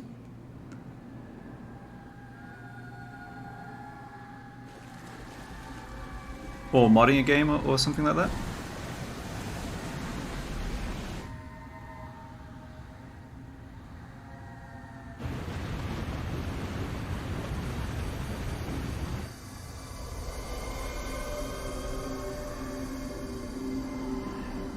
Nice. 初めて来た異界のことよりユーナの気持ちが気になってた。ユーナの両親って仲良さそうでさ、そんなの見たらユーナの気持ちも結婚する方に傾くかもとかさ。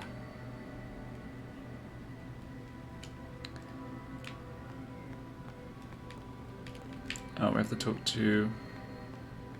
I think we don't have to talk to Lulu here, but we do have to talk to Waka.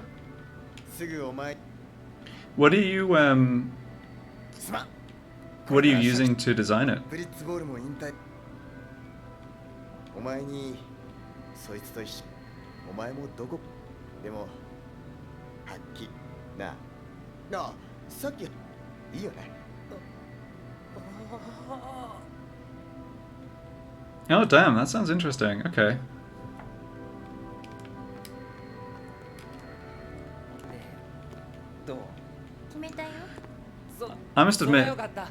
the times I've put like some amount of thought into game design, what tends to happen is I think about the mechanics and a lot of like the details of how the game would work, and then I think about stuff like graphics and audio and music, and then it just sort of stalls and doesn't happen. あれもこれもなんて欲張っちゃダメだよね。 Yeah, using Unity, シンゴに okay. 返事するんだろ。その前にジャック Alright, I've heard of that. 呼んでみない？大丈夫。きっと来ないから。 I do programming for my job, but I'm in this sort of awkward position where I'm not really a programmer. Like, I do programming as a means to an end, 親父は死んだから and ここには来ない。 so I kind of think I know how I would do stuff for programming a full game, but I would do it in a bad way. でも本当に親父が死んだから。俺は It's like the confidence to think I could do it, but not actually. The worst of both worlds. いや、どうして俺があいつの代わりに謝るんだよ。最低だな、親父。 Ton of free assets, yeah. どうしてそんなに嫌いなの？ For what it's worth, I mean, when I look at indie games あいつのせいで with sort of minimal graphics and assets on Steam that end up getting great reviews and so on, like, 出てきちゃった。 綺麗な人。 yeah, simple graphics is definitely not the limitation that I might have guessed it would be. 母さんは Like, if the gameplay is good, people can 生きて forgive る時から a bunch of stuff being simple. Like, obviously, simple is not the same as just being bad, ひ but どいなそれ。俺いたのにな。ごめん。いいんだ。ああ。 have you ever heard of there's a program you can buy. It's specifically for making like, or it's designed for making RPGs. I played around with it a tiny bit. Your job is working at a bank, so no coding experience. Okay, fair enough. やったんだ Yeah, I think there's it's designed for like JRPGs. It's called RPG Maker. I bought one version. I still have it on Steam, although I haven't looked at it for ages. お母さん。 It's one of these things where like there's a bunch of sort of simple-ish stuff built in that you can do very easily, and there's a whole bunch of extra stuff that people have already written. Yeah, RPG Maker, that's right. There's a bunch of extra stuff people have written. And I've looked at some of the games that people have made from it, and it's pretty sophisticated. Like, for example, even though the default is just a regular turn-based, you can, if you know what you're doing, implement CTB in theory. あんたには関係ないだろ。 But I don't know. It's 俺も困るのでな yeah, that might just be a bit too restrictive. 悪かった近所のおばさんが言ってた。つがいの鳥はどっちかが死んでしまうと残った1羽は後を追うように死ん So で do you しまう。 work do you work at home, or do you have to do you like go in and work in the bank, you know, in the bank branch every day? でも親父本当はお母さん。ちょっと待っててね。言ってやれよまたビースか泣くぞ Just remember seeing bad RPG Maker games. Oh yeah, yeah, okay. It's definitely possible to make bad RPG Maker games, no doubt about そんな that. ことないよ。かっこ悪い。どうだ あんた。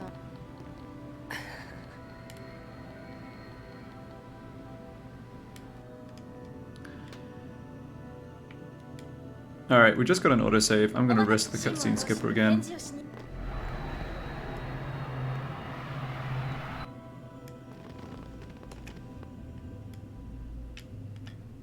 That's interesting. It actually... Huh, it didn't even wait for my input on that dialogue box. It just skipped right through it. I mean, not that it matters what you say.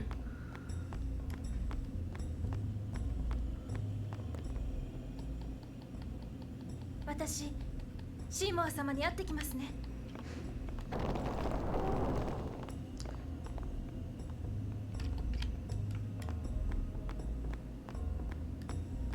Ah, okay, yeah. Work from home.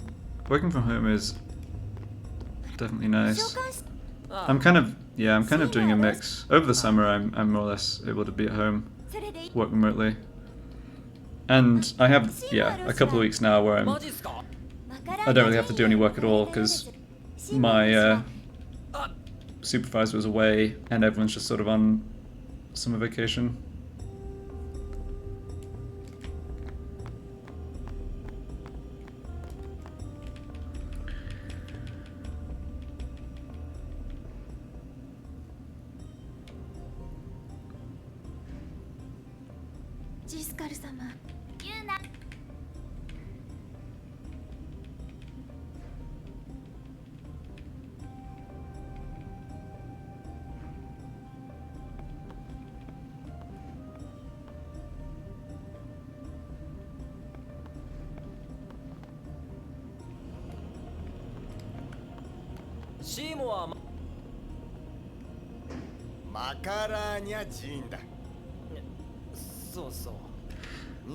I was about to say it's funny they have the same like mispronunciation of Titus on Makalania Temple, but it's not funny. It's obvious they would because, I mean, why would they have made that up just for the English translation?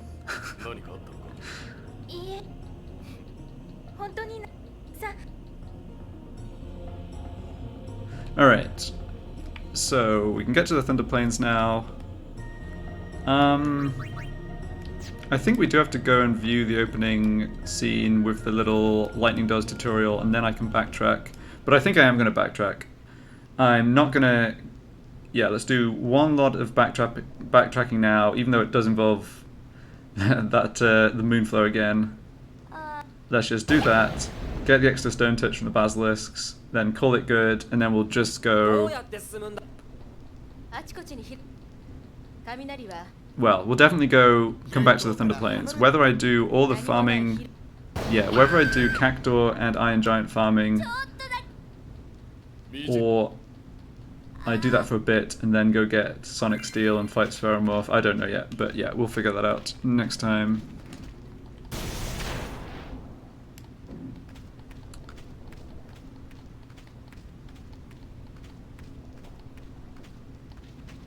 Okay, but it puts us back at the beginning here.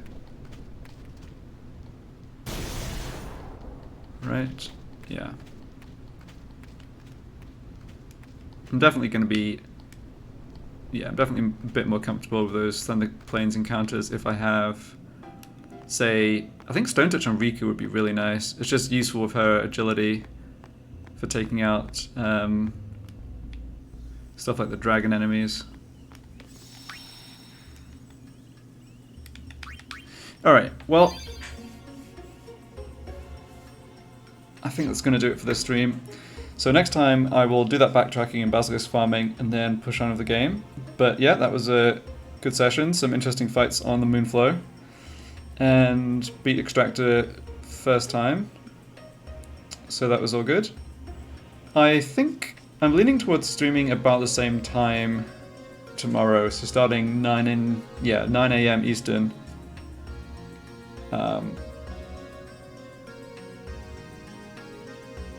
Yeah, see how that works out. Alright, thanks a lot for watching.